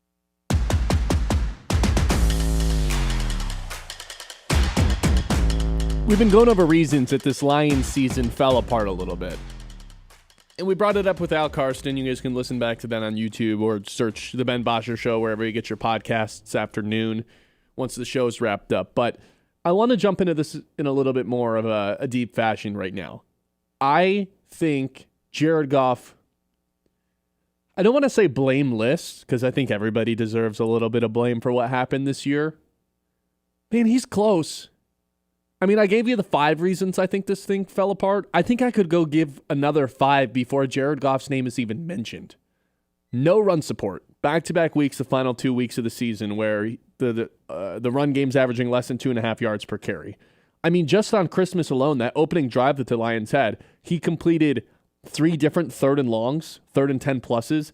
Against the Steelers, this one's bad, Kyle, and you and I didn't do a show together after this game. Against the Steelers, the Lions faced 7 3rd and 10 pluses. Of those 7, 6 of them were 3rd and 11 plus. So on 1st and 2nd down, they were just going backwards, and Jared Goff had to bail this team out of it. No defensive support, 2 different play callers, under constant pressure, and the Lions still were a top 5 scoring team in the NFL this year. I think the number one person who deserves credit for the Lions still having a number one or like a high-scoring offense is Jared Goff. And if I had to choose one thing that I'm looking forward to the least this offseason, it's the people that are going to text in and say, Jared Goff should be on a new team. The Lions need to move on and go find somebody else. Because all those people, I just want you to ask yourself, were you saying the same thing about Stafford? Where it's like, oh, we can't win a Super Bowl with him. He's not the guy. Look what he's doing now. He's about to win an MVP, and he already has a Super Bowl, maybe a second one on the way. Jared Goff is not the issue. It's what happened around him was the issue. And the narrative was always everything around Jared Goff had to be perfect. Nothing around Jared Goff was perfect this season, and somehow, without any tight ends or a run game in a lot of these games, and no defense, they still managed to average over 27, 28 points per game. So I think this season, again, blameless isn't the right word because everyone deserves a little bit of blame. And obviously the game on Christmas, a couple bad turnovers for Goff. I think some of those were on the center. But regardless, it's like I have a really hard time thinking Goff is one of the 10 reasons that this season didn't live up to the expectations. I am a pro Jared Goff person, even after a disappointing year. This was, to me, the season he proved the most to Lions fans, even more so than last year when he was damn near one of the best quarterbacks in the NFL. Yeah, I mean, here's my thing. I think that if you believe that, if you have the stance that I don't think the Lions can do it with Jared Goff, I think you're allowed to believe that way because there is a large history of evidence in the NFL that you need a certain style of quarterback, and not even style from on the field, but just as far as from a salary situation. Yeah. You need a certain type of quarterback that's making a specific salary to win a Super Bowl. Or a superstar. That's what I'm saying. And so to win a Super Bowl in the current NFL, and I think this year, honestly, is the year where maybe that could get proven wrong. Like if there ever was a year for it to be an outlier, it is this one with the amount of random quarterbacks. I have a good question for you in Around the League coming up. You either have to be a super-duper star quarterback, face of the franchise, top 5 to 7 quarterback in the NFL, no doubt about it, or you have to be on a rookie deal. Mm-hmm. It's that simple. It even to make the Super Bowl, but obviously win it. It's just a large history in the NFL. And the reality is Jared Goff's probably not a top 6 quarterback in the NFL, yet has a 22% salary hit next season. Right, and you look at all the other teams that are atop the NFL right now. Most of them either have their quarterbacks on rookie deals or they have the elite tier quarterbacks. And there's a couple of other random ones. There's some outliers. There's 49ers. There's a Sam Darnold. Yeah, but Sam Darnold. Brock Purdy and the 49ers are in a weird spot where he's just now off of his rookie deal. They had benefited from him being on that rookie deal for so many years. That's why they were good. And so if that's the stance you want to take, sure, you can take that stance. Here's the issue. It's not changing anything. What are the Lions going to do? Trade Jared Goff? Yes, that's what really bothers me. That's the part about to me. it. And I honestly don't disagree that the Lions can't win a Super Bowl with Jared Goff. I don't disagree with that take. You're anti-Goff. I'm not anti-Goff. It sounds but like I'm also not. I don't think I'm pro-Goff either. I'm somewhere in the middle. I don't think he's the reason. That's not allowed this offseason. I don't think he's the reason to blame for why the Lions failed this season. But I also don't think he gets he's off the hook card. I don't think he's off the hook. Anytime they played a good defense, Jared Goff crumbled. And here's the issue. Well, anytime they played a good defense, I thought Jared Goff was going to die. That's problematic. This is exactly where I was going. That's problematic not just from everybody other than Jared Goff. That is also a Jared Goff problem, right? Sure. A lot of these other quarterbacks in the NFL manufacture with bad offensive lines as well, but they are able to create – and that's not the quarterback that Jared Goff is. I'm not asking him to be that way. But if we know that he's not that quarterback, yet the Lions aren't able to – I mean, what are the odds that they just fix this offensive line this offseason? They can't be that high. You can't just fix an entire offensive line like that. Do you think Stafford would be able to function with this offensive line? Guy who's front runner to win MVP. Do you think he'd be able to function with this? I mean, he'd be better than Goff, yeah. Why? He's immobile. The same way Goff is. How could Stafford The Rams function don't have in this all-star offensive line. No, but they don't. I mean, It's the not one of Lions their- in this last few weeks have had Agreed. a bottom 5 offensive line in football. Agreed. All I'm saying is You think Herbert could? Herbert's dying Herbert weekly absolutely too. could, dude. Herbert's playing with the worst offensive line maybe ever I know, it's created incredible, this year. isn't it? And he's still playing awesome. Herbert But for sure but could. you and I wouldn't pick the Chargers to win a playoff game over anybody, would we? Eventually, and however we're good a not quarterback picking, is, we're not can't picking overcome it. the Lions because they're not in the playoffs. I know, but even look at the last couple years with the Chiefs. The last year with the Super Bowl with the Chiefs, Patrick Mahomes, best quarterback in the NFL, he couldn't do anything. You're right. Jared Goff's not got blameless. to the Super Bowl. Sure, but again, if you have an offensive line as bad as the Lions have had the last month, I don't know if it matters if it's Jared Goff or Mahomes or Stafford. That guy's not winning multiple playoff games. I don't disagree, but my take is that are they ever going to be able to get not even fix the offensive line? Are you going to be able to get back to the situation you were in 2023? Probably not. And so if you realize that you can't, then what are we doing here? Then what's your solution to this? That's what I'm saying. There is no solution. This is why I fall into the limbo area right now, because I agree that I don't think that they can get back to that ideal scenario for Jared Goff as the quarterback to win a Super Bowl of the Lions, like they had in 2023. I mean, they were there. They had it. I don't think they can get back to that situation. But I also don't subscribe to this whole, they need to move off of Goff because he's not the guy. They have to get another quarterback. They can't. Yeah, it's not happening. They what do you want them can't to do? Draft a rookie first rounder? Everyone's take, man. They have to do the Jordan Love thing. They have to do the Jordan Love thing. Do you know how many more needs the Lions stink have again next yeah. year? Oh my God! Can we draft a tackle before we do that? They have so many more needs. I think that we can't sit here and be like, well, Jared Goff, they need to build the perfect team around him. Okay, that's somewhat his fault then. It's not just everyone else. If everything has to be perfectly ideal around this guy. But I think this year proved that that's not actually true. I mean, they're not a playoff team. You know what I mean? I'm not saying it's Jared Goff's fault, but it's not like this team was good. Is the offense or defense more to blame? The defense. Sure, I would say the defense. Sam Laporta doesn't get hurt. You think they win one more game? Yeah, I think he was the most detrimental injury of the season. More than Branch. I think more than Branch, because that's when stuff really started to turn with the offense, was Laporta. And Obviously, they couldn't block. Losing Branch was the final straw. Yeah. But I think the Laporta injury was it was such a gut punch. We didn't really realize how that was actually going to affect the season, like us missing the playoffs. When coming off of that game against Washington and Laporta gets hurt, we're still thinking about winning the division, winning the Super Bowl. Even the Brock Wright injury too, because I don't think any of us thought of Laporta as this elite blocking tight end. He was a catch the ball, and the run after the catch stuff was just ridiculous because you couldn't tackle him once he got his full strides going. He was a little gronky. But I mean, this year, after he got hurt and how much the run game suffered from it, that guy was an awesome run blocker throughout the course of this season, way better than he had been the last couple of years. So they lose a Pro Bowl tight end, Pro Bowl caliber tight end, well on his way to his second Pro Bowl. Yep. They lose both of their Pro Bowl safeties. Again, the Jared Goff, him coming up is the reason the Lions failed to make the playoffs. Yeah, I think I could come up with 15 different reasons before Jared Goff comes up. For sure, I don't agree with that. I'm just thinking this from a long-term perspective. I think the Lions are in a really weird spot right now as far as what the future of this team. I'm not saying the whole window talk. That's not even what I'm doing. It's just I don't think they can get back to where they were with the offensive line in 23. You can't just get 3 good offensive linemen like that. It doesn't happen. There's only one way that happens. They nail a tackle in the first round of the draft and basically push Taylor Decker out the door. They sign one really good guard in free agency to play left guard, the same way they did with Zeitler. And who's the center? Ragnow's back. That would be it. No, I'm serious. Honestly, that would you're be right. it. You're right. That would be the avenue for it to happen. That would be it.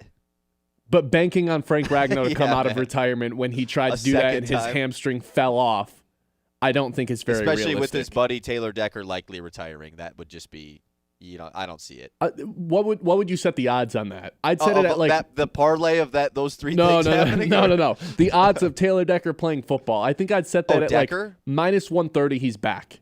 Really? You think it's minus odds? I think it's plus. I think he's retiring. I think there's it's there's a close. case because he's a competitive guy and he's always said like For sure. he wants to win a Super Bowl And he before was the first goes. guy. He was the first guy with this Lions core, and he's still here. He goes beyond the core. Like he's the longest That's what I'm tenured guy saying. on the team. That's what I mean. I think the way that this season ended could very much be that's not how I'm ending my career. I hope so. But he very much said, but again, like once again, I don't think it's it's a spot that they can upgrade. It should not stop you from drafting a tackle in the first round. Correct. Because like it or not, the Lions actually are going to have a better first-round pick than they've had the last couple of years. That thing's going to be in the middle of the first round. If they lose, it's 14, I believe. Yeah, and I don't think they're beating Chicago. That's a good spot to draft a tackle, man. Yeah. That you could get the best tackle on the board depending on how this thing falls out or plays out in One the of the draft. best, at least, yeah. Yeah. Because it's not going to be a center in the first round. Hate to break it to everybody, but the interior guys just don't get drafted in the first round very often. It'll be a tackle. I'm not opposed to going 2 offensive linemen right away. Like, there's so many people. I see it all the time. Like, even Huge said it. Like, they need to draft an edge rusher opposite of Hutchinson in the first round. Al-Quadin Muhammad had 10 sacks this season. There's a chance he's not on the Lions, and if that's the case, okay, maybe Sure. an edge rusher is a little bit more important. Yeah. But, yeah, I think you really got to bank on Lee McNeil. Like, Lee McNeil, another reason that the Lions' defense kind of fell apart here. Another reason beyond just Jared Goff. I'm officially a Goff guy, Kyle. If you'd have told me in 2022, hey, you're going to be like a huge Jared Goff guy 3 years from now, I would have been like, nope, kidnapped. Aliens came down, took over my brain. Parasite took over my body. that 100% no. And that's where I'm at. Yeah, that's AI Ben. No, I'm here. I'm a Jared Goff guy. I'm going to be defending him this offseason. And the issue is, no matter how many good plays Jared Goff makes, when he fumbles the ball and gets sacked, everyone's out on him for those 5 seconds, Oh, you mean the play where Sewell and Decker, or Decker didn't even play in that game, where Sewell and Skipper both got beat within a second. He got crunched between 2 guys. Again, he's not blameless. But Stafford's not doing anything on that play. Mahomes maybe not doing anything on that play. Also, by the way, has Caleb Williams, speaking of just like avoiding sacks, has Caleb Williams taken the crown for the most unsackable player in the NFL? He doesn't take sacks. He's like a ballerina. Now he'll miss the wide open guy to win the game on Sunday Night Football. But Josh Allen did the same thing. But at least he didn't get sacked, right? He's like a ballerina back there. It's incredible to watch, and I hate the fact that the Bears are like kind of a likable team. I hate the fact that the Bears and the Packers both lost this week, and that was the formula for the Lions to still get into the playoffs, and they just lost to the frickin' Vikings on Christmas. Green Bay is going 0-4 to close the season, and they're going to make the playoffs, and I can't wait to bet against them in the playoffs. Yeah. They actually might be the worst playoff team. There's so many worse playoff teams. Okay, No, there's no way the AFC, yeah, the you're NFC, right. The division winner, I the forget about NFC those. South winner is just clearly the worst team in the playoffs. Although, the Panthers beat Green Bay. 989-837-6125. This is the Ben Bosscher Show live here on 100.9 The Minute. Let's get your thoughts on Jared Goff when we come back. Is he the quarterback for this team? I think undoubtedly yes. I am a Goff guy. But you have to plant your flag. Kyle, I'm going to make you do it when we come back. Are you a Goff guy? Are you not a Goff guy? You got to choose right now for the rest of the offseason, everybody else. 989-837-6125. It's the Ben Bosscher Show here on The Mitt. The Ben Bosscher Show, built by Bresky Siding and Building Repair on 100.9 The Mitt. From the depths of the ocean to the farthest reaches of space, Corning's technologies push the boundaries of what's possible. We're the world's leading innovator in glass and ceramic science, and we're innovating right here in Michigan. Corning's solar wafer site in Hemlock is helping guarantee American energy security. We're investing in our local Michigan communities. That's why Corning is a proud sponsor of the Great Lakes Loons. Learn more about Corning today at corning.com. Near, on the wall, whose house is the nicest on the block of them all? Not yours. What do you mean? Your siding is faded, your gutters are falling off, and you have shingles missing. I suggest you call Bresky Siding and Building Repair. I'm going to call Bresky Siding and Building Repair right now. Near, on the wall, now whose house is the nicest of them all? Yours is, kind sir, yours is. Call me, Derek Bresky, at Bresky Siding and Building Repair today. Tired of floors that snore? Walls that whisper, meh. Premier Tile in Midland is here to spice things up one tile at a time. They've got backsplash that'll make your pasta jealous. What? Shower walls that'll actually sing in the morning. And floors so fabulous, you'll consider eating dinner off them. Stylish, affordable, slightly obsessed with grout. Visit Premier Tile, located between Stark and Sturgeon, right off US 10, or at PremierTileStone.com. Matt, what is the real estate market like right now for buyers and for sellers? Great question. Right now, we're seeing much more of a balanced market. Still tends to be a little bit more of a seller's market, but much more balanced, which means on the listing side, you really need to make sure that your home is priced right and prepared right. It makes it more important than ever to talk to somebody that really knows how to help you get your home ready for the market. Modern Realty's Matt Smith.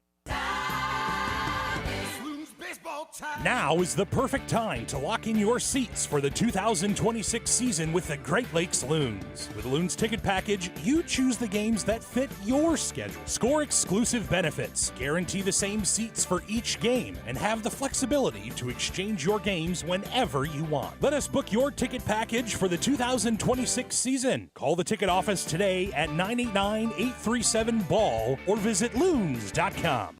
Let's go! Get him going! Mondays this football season when you want the NFL. I got your back! We're going to the Super Bowl. It's right here. Make this thing happen. Come on. We've got Monday Night Football all season long. We got a big one coming up, guys. Tonight, it's the Rams vying for a 1 seed. The Falcons trying to play spoiler. Coverage tonight, 7:30. Presented by Ace Hardware, downtown Midland. Right here on Sports Radio 100.9, The Mitt.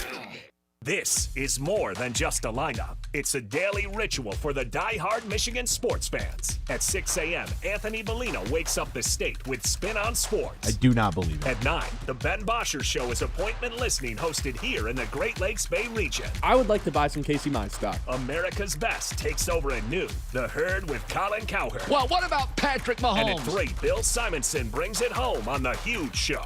Sports Radio 100.9, The Mitt, for the most passionate fans in Michigan. The Ben Bosscher Show, built by Bresky Siding and Building Repair on 100.9 The Mitt. True or false? The Lions need to move on from Jared Goff. I think it's absolutely false.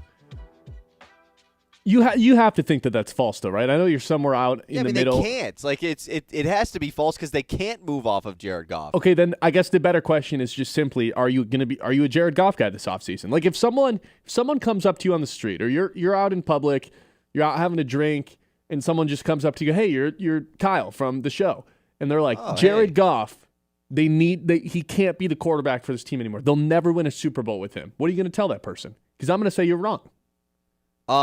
I'm going to say they missed their chance to win a Super Bowl with Jared Goff. So you think the window's over? I think the window's closed. I don't think that. Like I think they're still going to be a good team, and maybe if things go right, what scenario are they getting back to the ideal situation for Jared Goff? It's not that they can't win a Super Bowl with Jared Goff. It's that they can't get back to the scenario for Jared Goff. I'll tell you which essentially means that the scenario is you hire a good offensive coordinator, like a slam dunk hire. You make your offensive line a little bit better. They need and the more than a defense little. takes a huge step forward. That's, I think, what maybe is the biggest key. The defense gets a hell of a lot better than they were the last half of the season. Yeah, I mean, that obviously has to be the play. I think the offensive line, though, is just another. I mean, that's what it all relies on. It relies on getting that offensive line back to what it needs to be for Goff. Can you build it up just as quick as it fell apart? I don't think so. It's so difficult to do that. Unless Frank Ragnow comes back, and it's just like, okay, then you have one more year of this guy. Yeah. And who knows if he's healthy because what else is going to go wrong with him? Do you think that does, let's say you get 80% of what Frank Ragnow was his last season. And that's that him fix even everything? coming back. That's even taking the odds that he's going to play again. And so no, I don't think it does. I hate to be like because it doesn't even. I'm not even like an anti-Goff guy, but I'm just realizing the situation. There is not any evidence of something like this happening, and they don't even have the right weapons and the right pieces for him, on the offensive line. They don't even have the right scenario for Jared Goff. They had a chance to break the streak of the quarterback not being an elite tier but not being on the rookie deal in 2023. That was their chance to be the outlier team. And now Jared Goff makes twice as much money as he did in that season. Yeah, that can be renegotiated. And the offensive line stinks. It's hard for me to, and that year they didn't even make the Super Bowl. So what has to happen for them to make it after this? It's really hard to actually envision it happening. The problem with this argument is you're more than likely going to be right because only one team gets to be the Super Bowl champion at the end of the year. So, just odds are you're going to be right. I still think it's possible because you're still going to have the same core that you do. You still have Sewell. You still have Amon-Ra. You still have J-Mo, which looks like an incredible signing at this point. You still have Laporta. You just need to improve that offensive line. It doesn't even have to be the best offensive line in football like it was. It just can't be this bottom 10 unit like it was the last month of the season. Make it the 10th best in the NFL. And you get 2 new pieces. You get Graham Glasgow the hell out of Detroit, and you bring in somebody else. It's not going to be Kingsley Aguaquin or whatever his last name is. You find somebody else to play center. These guys pop up in free agency, and then all of a sudden, okay, you have 3 guys, and then you got to figure out the left side. And I'll tell you what, dude, as well, they better look Taylor Decker dead in the eye within a week of the season being done. Yeah, they better slap him 3 times. Boom, boom, boom, backhand, forehand. Tell us right now if you're retiring. Because you're not doing to us what Frank Ragnow did last year. You're not doing that. You're not walking into training camp and then being like, yeah, I'm not doing this. That can't happen again. You got to pull a Doc Rivers, L.A. Clippers when DeAndre Jordan tried leaving in free agency. Just lock him in his own house. And no, dude, you're not. They can't afford that to happen again. They have to be very transparent with Decker. You need to tell us before free agency whether or not you're retiring. And if you are oh, I don't know, then we're going to replace you. Yeah, right. Which honestly, even if Decker says he's returning, I'm not opposed to still drafting a tackle in the first round. They need to. Neither am I. They need to replace that. Want to get to some YouTube comments about Jared Goff? Yeah, let's get to that and some text as well. All right, N. Davis says, if you're saying Goff is the problem and a bad QB, you simply don't know ball even a little. So this guy's with you, Ben. Good. I think that's what a lot of these Mitt messages are saying as well. Really? People backing Goff? I thought people were out on Goff. Dan says, offensive line and offensive coordinator, much bigger concerns than Jared Goff. He was fine this season. Totally. Yeah, that's something I don't disagree with at all. When we're talking about the reasons they were bad this year, Jared Goff is not even. I don't even think he's one of the 15 reasons. Okay, I mean that's probably there. There's not that many options, but yes, I agree. If you can do every injury individually, I think I could get to 15. Probably, yeah, you're right. Or at least the 3 Pro Bowl injuries. Esco says, you know what Goff's limitations are. You know he needs a good to great offensive line to get the best out of him. To go into this season with that offensive line and thinking we'd be fine is asinine. Yeah, I mean, I don't think they anticipated losing Frank Ragnow the way that they did. I think he dragged that on this offseason to the point where they kind of were just put in a situation where this is kind of where they tried to have Tate Ratledge play center those first 2 days of training camp. And then they were like, yeah, this is probably not going to happen. So, Glasgow was their 3rd choice to play center, and he sucked this year to the point where they replaced him last week. And him, Ragnow coming back out of retirement was almost like, oh, my bad for doing that to you guys earlier. I'll try this now, I'll come back, fine. What do you think Glasgow was thinking those 36 hours that Frank Ragnow was coming back out of retirement? I'm not even thinking that. What do you think Hank Fraley, the offensive line coach, who's all juiced up, let's go. And then you have to tell Glasgow that you've lost your spot. And then 2 days later you have to be like, yes. Actually, hey Graham. Hey, how's it going? What's up, champ? How are you? Dude, we've got some news today. For you. You're actually going to keep your job. You're just not going to play as well after awkward. that. I mean, obviously these guys are pros and they're all tight. The offensive line is a tight unit, but that had to have been so awkward. For sure. I mean, imagine even you're anybody's job. You and I, a corporate job, whatever it is. It's you bring in a guy to replace you, and it's you're probably gonna have your role reduced here. Yeah. And then that guy's like, nah, I don't want to take this job. It's like, hey, you're gonna stay here and do the same job. No, you're gonna be pissed at everybody. And I'm not saying I don't know if Graham Glasgow was pissed, but I do know he wasn't good at football. Yeah, we have a season. YouTube chat about Graham Glasgow saying we kept the worst interior lineman from last year and made him the leader of the interior, and the guy didn't even want to play center. No, for sure. Do you remember the playoff stat from last year with Glasgow? Wasn't it he had worst grade ever or something? The PFF grade was red. I've never to see a red PFF grade it just doesn't happen. You got to truly put up a special performance. But he had 10 allowed pressures against Washington. 10. That is Giovanni Manu-esque. That is as bad as it gets. Goff drops back probably in that game 40 times. So 1/4 of the time he dropped back was a pressure from one guy specifically.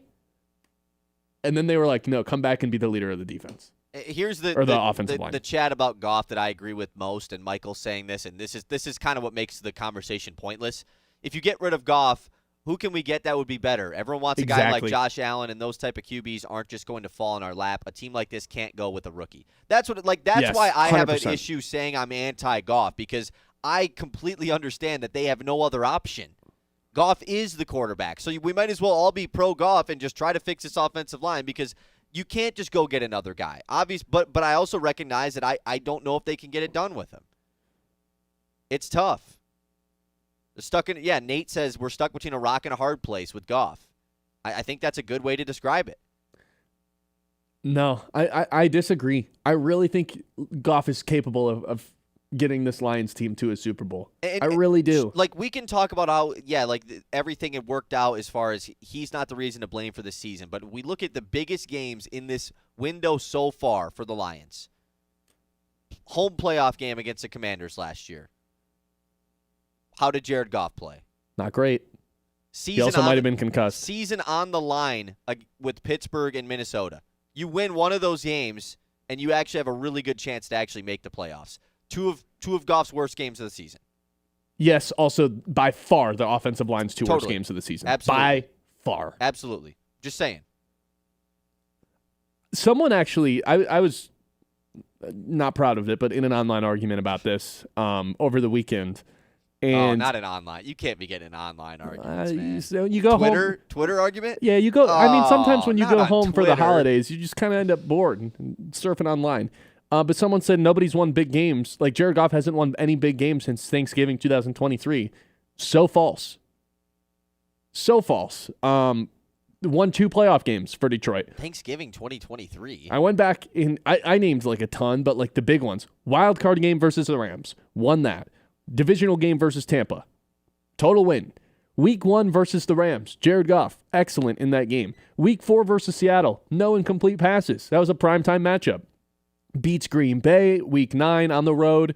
Beats Green Bay at home on Thanksgiving. I know Goff had the 5 turnovers against Houston. Still had the game-winning drive that set up the Jake Bates field goal. Beat San Fran on the road, week 17. And then, of course, the big one, the biggest regular season game ever, beats Minnesota. Yeah. And played amazing in all those games. In all of those games, he was led by an awesome offensive line. And this season, notice how none of those games come from this season. Okay, I've got 2 from this year. Week 3 against Baltimore. Highlight of the season. I think that was the mountaintop this year. Sure. Baltimore, 8-9, might sneak into the playoffs. That was when Lamar was healthy.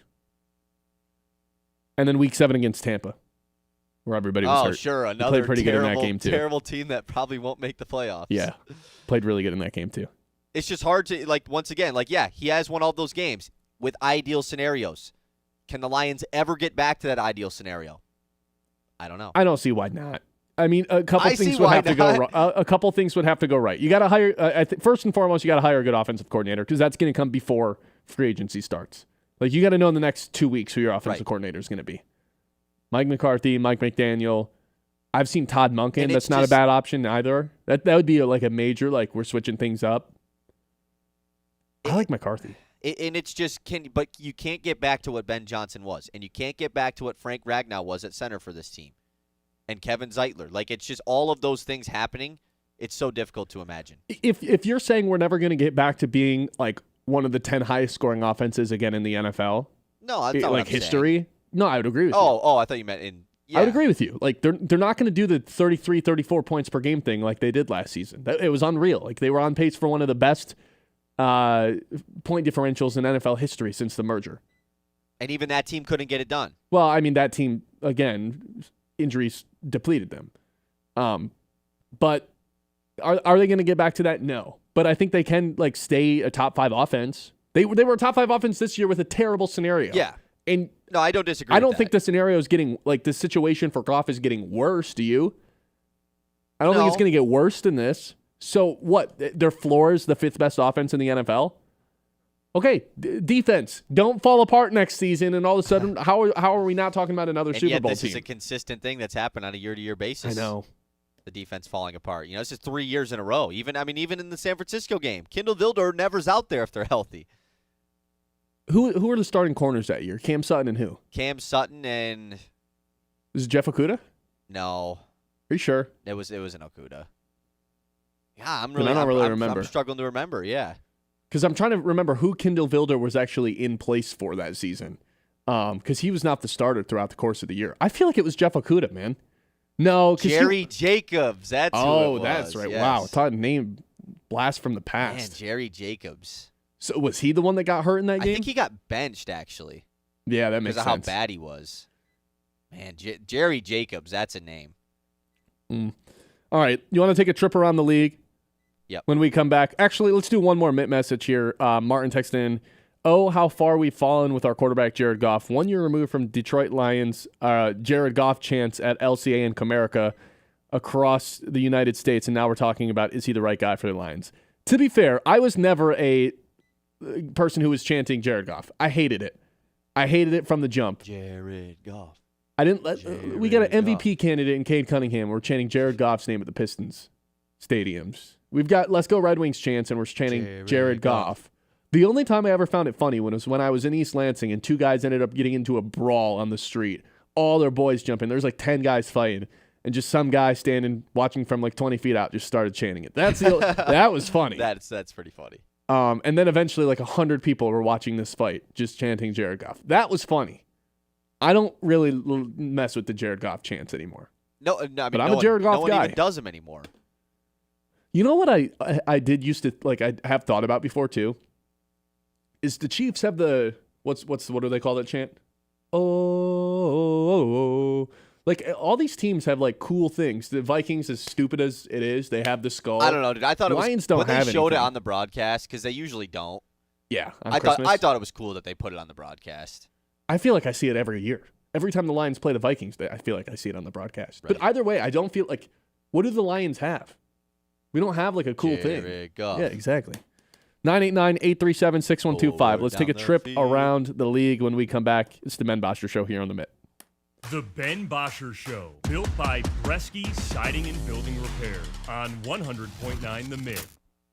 Midland Eye Care wants you to know the pervasive use of technology can lead to digital eye strain, burning or tired eyes, headaches, fatigue, loss of focus, blurred or double vision. Overexposure light from electronic devices may also increase the likelihood of developing serious eye conditions such as age-related macular degeneration. To give your eyes a rest, remember 20-20-20. Every 20 minutes, take a 20-second break and look at something 20 feet away. This message brought to you by Midland Eye Care, your vision source on Eastman Road in Midland, on Cedar and Gladwin, and now on East Washington in Freeland. Transform your outdoor space with Maple Hill Nursery. Whether you're a gardening enthusiast or just looking to relax in style, they have everything you need. From premium polywood furniture that never needs painting to top quality plants and trees, Maple Hill Nursery has it all. Plus, they offer free setup and delivery on in-stock barbecue grills. Visit them today just north of Midland Mall or check out their website for pro tips and expert advice. Maple Hill Nursery, making your yard the place to be. Hey, did you guys catch anything yet? Not a thing. Ah, bummer, neither have we. I'm actually just about to head into town. I'm gonna go into Higher Standards Automotive. They got this award-winning service department with amazing technicians and this large parts department in case I want to fix it myself. They got the part there. Whatever. No, I'm serious, man. It's out there. Yeah, just like when you tried to convince me Bigfoot was real. Ray? Bigfoot's behind me, isn't he? Yeah, we gotta run. Get out. Stop into Higher Standards Automotive, North Eastman Road in Midland, right past the mall. Hey, sports fans, heading up north? Whether you're gearing up for the big game, hosting friends, or winding down after a long day, Hops and Schnapps is your ultimate beverage destination. With one of the largest selections of beer, wine, and spirits in Michigan featuring over 1,000 options from around the globe, we're your beverage experts. Plus, our friendly team is here to help you find the perfect pick. Visit us in Standish, Grayling, and Gaylord today. Hops and Schnapps, raise your glass, raise your spirits. We're in your town, your school, your huddle. 100.9 The Mitt is here for sports fans in the Great Lakes Bay region. From the hardwoods of Saginaw to Midland's Friday Night Lights. From the streets of Bay City to Freeland, Frankenmuth, and Hemlock. We roll through Beaverton, Auburn, Pinconning, Essexville, and Shepherd. All the way to Gladwin, Birch Run, Coleman, and Bridgeport. This is your sports station. High school, college, NFL, the Loons. It's all right here. 100.9 The Mitt, Mid-Michigan sports leader. Let's pick out a good wine. Let's discover a new taste from a new place. Let's meet the people who handpick the grapes in places dedicated to the craft, in a land that only knows one way to grow things, rich and full. Welcome to Michigan, where the 4 seasons and 4 Great Lakes smile on the winemaker, where the quality of the wine is exceeded only by the warmth of the greeting waiting for us. And with more than 90 wineries, covering more than 13,000 acres, the harvest has never been better. So let's wander through lush vineyards, discover hidden treasures in vast cellars, and renew ourselves in comfortable tasting rooms. Let's all raise a glass. Let's gather our closest friends and become even closer. Because taking time to toast the beauty and bounty of life is pure Michigan. Your trip begins at michigan.org. The Ben Bosscher Show, built by Bresky Siding and Building Repair on 100.9 The Mitt. Welcome back into the show. You know, I feel weird doing this. We're doing a radio show, and I don't want to look at me. Please do. Like and subscribe if you haven't already. Let's get that number count up as high as we can before the new year rolls around. We're going to do a show today, do a show tomorrow. We're going to be off Wednesday, Thursday, and then we're going to do another show on Friday. We did just wrap up Week 17 here in the NFL slate. You know, I know Kyle's got some thoughts on, watching NFL once the Lions are done here in a second. Oh, but I do. Let us take a trip around the league. It's time to zoom out and go around the league. I still watch. I still can't get enough of it, whether it was Saturday or I guess I didn't really watch any of the Chiefs-Commanders game after the Lions game on Christmas, but I still watched both Saturday games, loved it all, and I still watched all day Sunday, so I'm hooked. I love the NFL, and I could not find an ounce of care this weekend to watch the NFL. I still did. I didn't really watch much on Saturday. Yesterday I did, but I wasn't locked in. I wasn't actually fully. It was just, man, I don't care. It's all it was. I was just still frustrated for Christmas. I've got a good around the league for you that will get your brain turning a little bit here a week before the playoffs start. All right. Would you rather? Playoff edition. What teams you'd back, what teams you'd support, what teams you'd put your reputation on the line for. Let's start with this one. Would you rather bet on the Rams to make the Super Bowl, odds not included, just pretend like it's even odds. You bet $100, you get $100. Would you rather place a bet on the Rams to make the Super Bowl, or would you rather get your choice of 2 AFC teams? So I just get to pick any 2 AFC teams that I'm confident, or just the Rams? See, that's a good question because the AFC is such a toss-up, a cluster bleep that you really don't know who to pick. And so I take the Rams. If I got 2 choices, I don't even know who I would pick. That's the problem. The thing. I think there's 5 teams in the AFC that can make it out of the AFC, and I wouldn't be surprised. I am at the point. Can I tell you something really dumb? Sure. I think my first pick to make the Super Bowl would be the Houston Texans. In the AFC or in general? In the AFC. Okay. No, I don't think that's dumb. Can I give you something even crazier? They're not even going to win their division. That's just the oddest part. Can I tell you something even crazier? I'm looking at Jacksonville right now. Like, does this team have a weakness? Because their weakness was Trevor Lawrence. He's been amazing for 2 months. That's why I would pick the Rams. If you could give me the choice of 2 AFC teams or the Rams, I would take the Rams. I would go Rams as well. If it was 3 AFC teams, would you do that? Yeah, probably. I mean, even let's stretch this out. I know this is your thing, but I'll ask you one that's similar to this. To win the Super Bowl, Rams or the field? To win the Super Bowl. That seems like you got to take the field. You probably have to take the field, but I would do it begrudgingly. Yeah. Next one. Would you rather bet on an AFC North team to win a playoff game or an NFC South team to win a playoff game? So you've got the Ravens, the Steelers, who just choked in every way, shape, and form against the Browns. Where's the neither option? No, you have to. No, I know. Or the Panthers/Bucks, who, have lost 7 of their last 8? 6 of their last 7, something like that? They suck. Yeah, they do. I think that you have to take, because I was just talking about how much I'm confident in the Houston Texans, and so obviously you have to look at who they're going to be playing in round 1, of course. Steelers/Ravens would be playing Houston if things ended the way that they currently are. There's no way in hell one of those teams is beating Houston. I don't know. The Ravens actually might. I don't know. And then the other one is Carolina or Tampa Bay playing either San Fran or Seattle. I think I'm kind of like not out on that. On those. I don't want to say I'm out on those teams, but I'm definitely not like all in on San Fran or Seattle. We just saw Seattle play the Panthers, and the Panthers could not move the football. That's a really good point. I actually might actually go with the AFC North team now that I'm thinking about it. And I just said I would pick the Houston Texans to make the Super Bowl, but I agree with you. It's neither. Tampa or Carolina is just there's no way one of those teams wins a playoff game. There's no way ever. I totally agree. Shout out to Mike Tomlin though, just still got to go 9-8. It's like, oh, we were 9-6. This is easy. Nah, not gonna happen, buddy. Is this a win and lose your job situation in Sunday Night Football next week between the Steelers and Ravens? Yes, I think Steelers-Ravens losing team fires their coach. I do think that just with all the talk there's been about with Harbaugh and Tomlin this year, if 9-8, going 9-8, and you don't win, like if that's what it takes to win the division, and you didn't, I think that's enough for things for a split there. It won't be the same in the NFC though. Like Dave Canales is not getting fired. No, I think Todd Bowles might though. He might. Like for sure might. He might. If they don't make the playoffs, he's getting fired. They're going to make it at 7-8 if they make it. Oh, wait, no, that doesn't add up. Sorry, 8-9. 8-9 if they make it. So awesome. Let's go to the third one. Okay, this is a good one. Would you rather bet on a rookie quarterback contract, a second contract, or a third plus contract? So you get the field of the rookie contracts in Caleb, Bryce, and Drake May and Bo Nix. The second contracts in Purdy, Herbert, Lawrence, Stroud, Hurts, and Love, and Lamar. Or the veterans who are on their third contract or beyond. Stafford, Rodgers, Josh Allen, because he's gotten it worked. Baker Mayfield, Sam Darnold. To win the Super Bowl? To win the Super Bowl.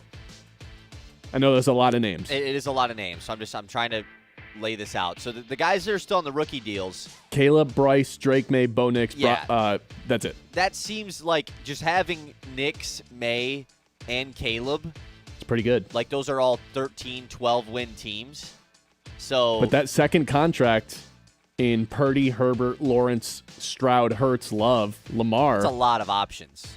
That's got to be the favorite. It's got to be. But then again. But then the other category has Stafford and Josh Allen. Yep. And Sam Darnold if you like the Seahawks. No. I'm taking the other one. I'm still going to ride with like Stafford or Josh Allen wins the Super Bowl. Okay. The year that the Chiefs missed the Super Bowl, it has to be Josh Allen's time. I know that the Bills just lost and they looked really bad. I know they're super shaky and that defense stinks and even their offense didn't look good this week. And Josh Allen is hurt? Yeah, I saw his x-rays were negative, but yeah, he's clearly playing injured. I still will take that. Would you rather bet on the AFC or NFC to win the Super Bowl? Straightforward. AFC or NFC to win it?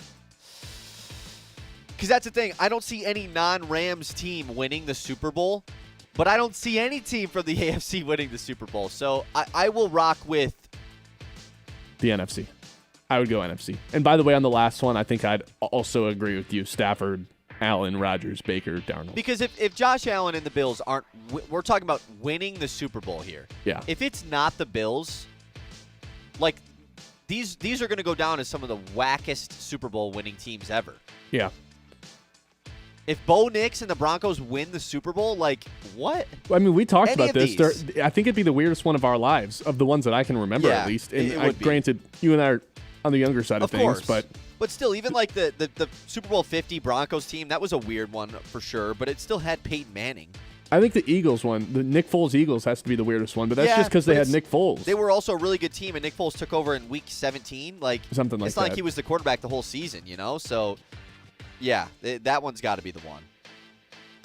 So you'd go NFC? I think I would go NFC, but How many of those AFC teams can beat the Rams? Because like the more and more I talk myself, the Rams are beatable. Like that's the Clearly. issue. they're not the 1 seed. Yeah, exactly. They're going to be a wild card team. If I had to pick 2 AFC teams that I think can beat the Rams, I think I'd go Houston and the Jaguars. I feel way like the Jaguars So don't have they're so well rounded. They don't have they don't have a weakness. It's crazy where I've come with the Jaguars. How many teams can win the Super Bowl? I mean, usually your Super Bowl Can win bubble it. has to be 7. I would 7 go. seems high. I would go. I would say that usually Rams. it's got to be like 3 or 4. I would go Rams. I would go Jaguars. Win the Super Bowl, the Jaguars. Yeah. I would begrudgingly say the Bills, even though I don't think Yes, their they roster is can- good enough. they They can just win have the Super Josh Bowl. Allen. Yes. I think New England and Denver both have to be in this. I just think they have to. Are we sure the Broncos defense is good? They've looked really bad Yeah, they did back-to-back let weeks. What's his face? Whoever is playing quarterback for the Kansas City Chiefs. Kind of carved him up. Yeah. So did Trevor Lawrence.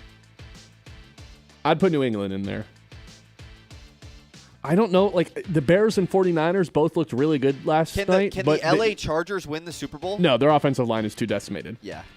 Can the Bears win the Super Bowl? There's no way. 49ers and Bears both. I would give the Niners the edge just because of home they've field. been there too. And the home field. The home they might field- not leave their stadium again. Yeah. The home field and they've been there. I think that I have to give them a spot. Because they have the Super Bowl, and if they get the 1 seed, obviously Yeah. all the games will be played there. Philly, but I don't believe in their wanna defense. Put in there, but they have to be. It goes picking. I think Philly's in there. Picking the 49ers to win the Super Bowl goes against everything I made an argument for with the Hutchinson stuff, where it's like Right. you just need sacks, and the 49ers don't get sacks. I'm not including the Broncos. Sorry, I've got 5. With the Bears probably the first team out. Wait, I didn't put Houston in. Okay, I have 6. So I'm saying, like, even that seems like a ton. Usually there's like 2 or Usually 3, it's I 3, feel like. yeah. Porco says in the YouTube chat, Super Bowl will be Seahawks, Rams, and Broncos, Texans. Like one of those 2 teams from each side. I could see it. I had 2 more for you. We can do them really fast. You don't have to play the music again. Green Bay or the Chargers? Likely both the 7 seeds. Who's more likely to win a playoff game? The Chargers. I agree. Chargers can win a game, but they can't go super far. No. I think Green Bay's done. Yeah. Too many injuries. And they're going to close their season I've already 0-4. been seeing the Malik Willis stuff, by the way, like Packers fans. That he should start? Throwing that out there, yeah. I've been seeing it. I will bet against Green Bay no matter who they play. Would you rather rock with the NFC West, NFC North, AFC West, AFC South, or AFC East? Those are all the teams, all the divisions with multiple playoff teams. That's the last one I had. NFC West, for sure. I mean, that's not even close. They have the 3 best teams in the division. Or in the conference. The only other one that I'd give an argument is the AFC East. Just because of Buffalo and New England? Yeah. Yeah, that's fair, actually. Yeah. All right. There you go. Around the league. Our consensus from around the league is we'd be shocked if the Rams didn't go to the Super Bowl. 989-837-6125. This is the Ben Bosscher Show live here on 100.9 The Mitt. What expiring contracts for the Detroit Lions do we expect to be back? It's a full Detroit Lions show. I know Michigan hired Kyle Whittingham. Hey, breaking news. We're going to get to more of that on Friday. We have something really special for you guys planned out tomorrow, and we're going to let this Michigan bowl game play out. Then we're going to hammer the Michigan stuff pretty good on Friday. But this is a Lions show. They say lead what you're most passionate with. That for me is always going to be the Detroit Lions. I want to go over their free agents, who's coming up, who's in expiring when we come back. This is the Ben Bosscher Show, live here on 100.9 The Mitt. The Ben Bosscher Show, built by Bresky Siding and Building Repair on 100.9 The Mitt. Isaiah, let's play some word association. I'm ready. Spring, Repairs. wind, Roofing. rain, Gutters. leak. Buckley Satin Repair. Who do you call? Ghostbusters. No, son. Who do you call? Buckley Satin Repair. That's right. Don't wait until spring. Call me, Derek Bresky, at Bresky Siding and Building Repair today for all your roofing and gutter needs. At Tommy's Express, you can get your car clean, shiny and dry in just minutes. Our state-of-the-art eco-friendly wash delivers a spotless finish every time. With the Tommy Club app, enjoy unlimited washes or paper wash. Skip the line with license plate recognition and manage everything right from your phone. Fast, clean, and simple. Visit Tommy's Express today and see the difference. Text CLEAN CAR to 86697 for a free works wash. Offer valid for new guests only. By participating, you consent to receive promotional information text from Tommy's Express. Message and data rates may apply. Message frequency varies. Something's in the water. Dude, it's in your mouth. I can't see it, but I feel it. This summer, from the people who brought you floss and fluoride, gum disease, the silent bite. Ah! Why didn't anyone warn me? We did. At Scott Family Dental, you may not see the problem, but we can. No insurance contracts and a team that treats you like family. So no jaws, just gentle cleanings? Exactly. But skip your checkup and you might need a bigger toothbrush. Scott Family Dental. Catch the problems before they bite. Book now at scottfamdental.com. Markets down. Estate planning struggling. The economy's in a whirlwind. What's the play, Coach? Call Doug Cellini. Hi, I'm Doug Cellini, financial advisor with Kingsview Partners in Midland. When the market's blitzing and your finances are on defense, I'll help you call the right place, keeping your goals and best interests first. That's a championship plan right there. Let's build your game plan today. Call me, Doug Cellini, at 989-214-4444. That's 989-214-4444. This is more than just a lineup. It's a daily ritual for the die-hard Michigan sports fans. At 6 a.m., Anthony Bellino wakes up the state with Spin on Sports. I do not believe it. At 9, the Ben Bosscher Show is appointment listening hosted here in the Great Lakes Bay region. I would like to buy some Casey Mize stock. America's Best takes over at noon. The Herd with Colin Cowherd. Well, what about Patrick Mahomes? And at 3, Bill Simonson brings it home on The Huge Show. Sports Radio 100.9 The Mitt for the most passionate fans in Michigan. The Ben Bosscher Show, built by Bresky Siding and Building Repair on 100.9 The Mitt.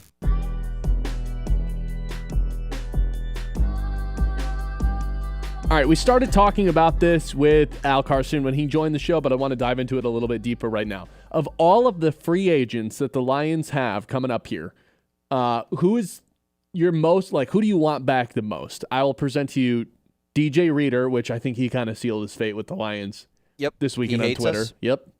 Alex Anzalone, which, again, feels like one of the unrealistic ones, just based on everything that happened in camp. They're going to end up paying Jack Campbell. No need to pay a second linebacker. So let's put those guys aside. I present to you Khalif Raymond, who's the only wide receiver that did anything against the Steelers. Amik Robertson, who it feels a lot more realistic that he could come back than it did a month ago. Levi Wunzarike. We mentioned him when we talked to Al, how much of an impact he could have had if he wasn't hurt all season. Roy Lopez, Marcus Davenport, no thank you. Josh Pascal, Al-Quadin Muhammad, probably the only other one worth mentioning. This is who do I want back the most? Yes. I would go with Al-Quadin Muhammad because a lot of those guys, realistically, I think they'll just get back. Like, who's giving Levi Onwuzurike a deal? I don't think anybody. You might be able to get him back for like $1 million. Right, you're going to get him back on a 1-year deal because who's paying those guys? They were out the entire season. Same with Josh Pascal. I think they can get those guys back. I don't even care about Pascal back. And so, to me, I think Muhammad is the guy because I could see a team in free agency being like, "Hey, this guy kind of broke out a little bit. He probably, if he really has more to unleash, we could get him at a cheaper price, and maybe he's even going to be worth if he continues this." And so, that's the guy who I would want back the most because I think the risk of him getting poached is probably the highest. I also think he's the number one do not overpay guy, though. Like, as Right. much as I would also agree he's like the guy I want back, someone could be dumb and be like, here's a $9 million contract. That's what for I'm saying. Al-Quadin Somebody Muhammad, probably could. That, to me, is way too expensive for a guy who they like refuse to put on the field for long stretches. Yeah, I guess they probably don't feel the same way as we do because of all that. I mean, the fact that Davenport was continuously out-snapping him, I thought was egregious. And, you know, I don't know what the motive there was, but they clearly, like, it's not a guy they want out there every down. Right. So I wouldn't overpay for him, but I would agree he's one of the guys I'd want back.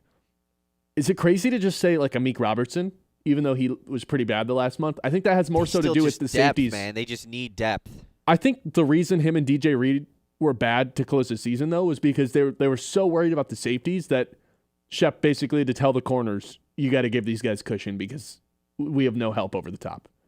So Aaron Rodgers could throw for an 8-yard slant anytime he wanted. And you saw Amik Robertson get a huge scale back in snaps because of the club he was playing with on his hand.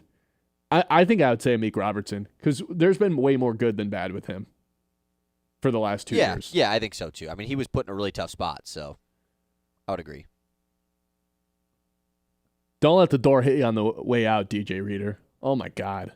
And Anzalone just is probably gone, right? Like, yeah, we could wish him to come back, but like, he's the number one choice, but I just don't think it's real. I just don't think it's realistic. Because they would have to pay, like, he's still a good player. You still have to pay him a solid salary, and you have Jack Campbell just like. He will be the biggest loss, but I don't think it's worth bringing back. Yeah.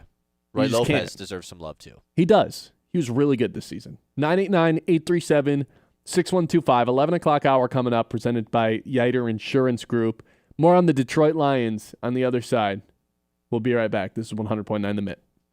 The Ben Bosscher Show, built by Bresky Siding and Building Repair on 100.9 The Mitt. This winter, the hottest action in Midland isn't on a screen. It's on the court at the Dow Tennis Classic, February 15th through the 22nd. The lights, the speed, the perfect hush just before a match-winning shot. It's all back, and it's more electrifying than ever. Come watch world-class athletes battle for every point, every set, every moment, right here in your own backyard. It's fast, it's fierce, and it is unforgettable. Tickets are on sale now. Visit DowTennisClassic.com. Be there February 15th to the 22nd for the Dow Tennis Classic. Need a unique, versatile space for your next event? From the moment you arrive at Dow Diamond, it's easy to see how it's more than just a baseball stadium. With private areas for groups as small as 30 to large-scale events for 300 plus, even full-service catering, Dow Diamond has you covered. From trade shows, corporate meetings and seminars to holiday parties, high school proms, and weddings, book Dow Diamond for your next event. Just call 989-837-2255 or visit DowDiamondEvents.com. Hey, I'm Ben Bosscher. And I'm Kyle Sandel. And the two of us are live every weekday on 100.9 The Mitt at 9 a.m. until noon, giving you opinions on the teams that you care about the most. The Lions, Tigers, Red Wings, Pistons, those teams? And a whole lot more. Whether we're breaking down a game from the night before, debating the biggest news from the day, or doing a draft or spread picks, we're always having fun. I mean, come on, it's our job to talk about sports. How could we not be having fun? So if the big games aren't enough for you, if you're a real diehard fan, this show is going to be perfect for you. You can count on us to be your morning sports outlet every day. The Ben Bosscher Show with Ben Bosscher and Kyle Sandel on 100.9 The Mitt. From the hometown heroes to the college legends to the pros on Sunday, 100.9 The Mitt is your home for wall-to-wall play-by-play coverage. High school football, basketball, and hockey. Region champions for the first time in school history. Michigan State football and basketball. Touchdown, MSU! The NFL, Thursday, Sunday, and Monday night primetime games. And don't think we forgot about your hometown team. The Great Lakes lose. That ball's over and out of here. 100.9 The Mitt. Bel Air Brown, Dragon's Milk, Mad Hatter, Purple Gang, and Huma Loopalicious. These are names that let the imagination run wild and let the taste buds take a stroll. Welcome to the craft beer craze in Michigan. Bolstered by the Great Lakes and nurtured by the glacier-rich soil, here awaits a brewer's paradise. With fresh hops growing tall in the old Mission Peninsula and fresh barley fields sweeping the mitten, Michigan ranks 5th in the nation in the number of breweries, microbreweries, and brew pubs. From Good Harbor Golden to Whitefish Bay Wheat, from Motown Lager all the way to Park Bench Porter, Michigan is serving up a frosty glass of perfection. Whether you want to take in a game with a two-hearted ale or just sit on a front porch sipping a Steelhead Red. Let's tap into life at its fullest and treat ourselves to a taste that's pure Michigan. Your trip begins at Michigan.org. From the Blazy Electric Studios, this is Sports Radio 100.9 The Mitt, WLUN, Pinconning Bay City, Saginaw, Midland.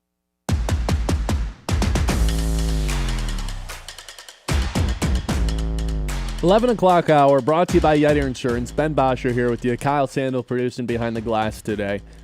Breaking point of the Lions season. I said earlier it was Dan Campbell taking over as the play caller because I think that was the beginning of the end of the defense. I think that was the beginning of the end of, coming in and kicking everybody's teeth in from the coin flip, like going out there with that mentality. You just saw that they didn't have that the last two games. They didn't have the fight. It felt like they didn't want it. It took them 3.5 quarters to wake up against the Steelers. They never really woke up against the Vikings. They didn't have that dog in them. You know what they weren't doing when they got knocked down? They weren't biting kneecaps on the way up by any stretch of the imagination. And I think that all started when Dan Campbell had to take over as the play caller and really had to focus in one specific area of coaching when in reality he should be, helping out every coach. He should be helping out the OC and the DC. He should be motivating his team. It's probably a lot harder to do that when you're trying to come up with a game plan, and that has to be the number one priority for you. I think that's the breaking point. Is there a different point you can look at and say this is probably when everything started to go south? An injury? I mean, I think that the Sam Laporta injury was like the true in disguise, like when the Lions season took a turn for the worse. Not when it ended, because obviously they were still a good team at that time. Yeah, because we could all just disguise it as, J-Mo. Look at J-Mo's numbers. Right, exactly. But Laporta was so crucial to the run game. He was so crucial to the third down. Yeah. Like, this team was terrible on third down the back half of the season. Yeah, it was 3rd and 10 every time. Just ridiculous. And Goff, obviously, when getting the ball out quick for Jared Goff, that's a lot of Sam Laporta. Like, that's his area of expertise. Amon-Ra St. Brown, too.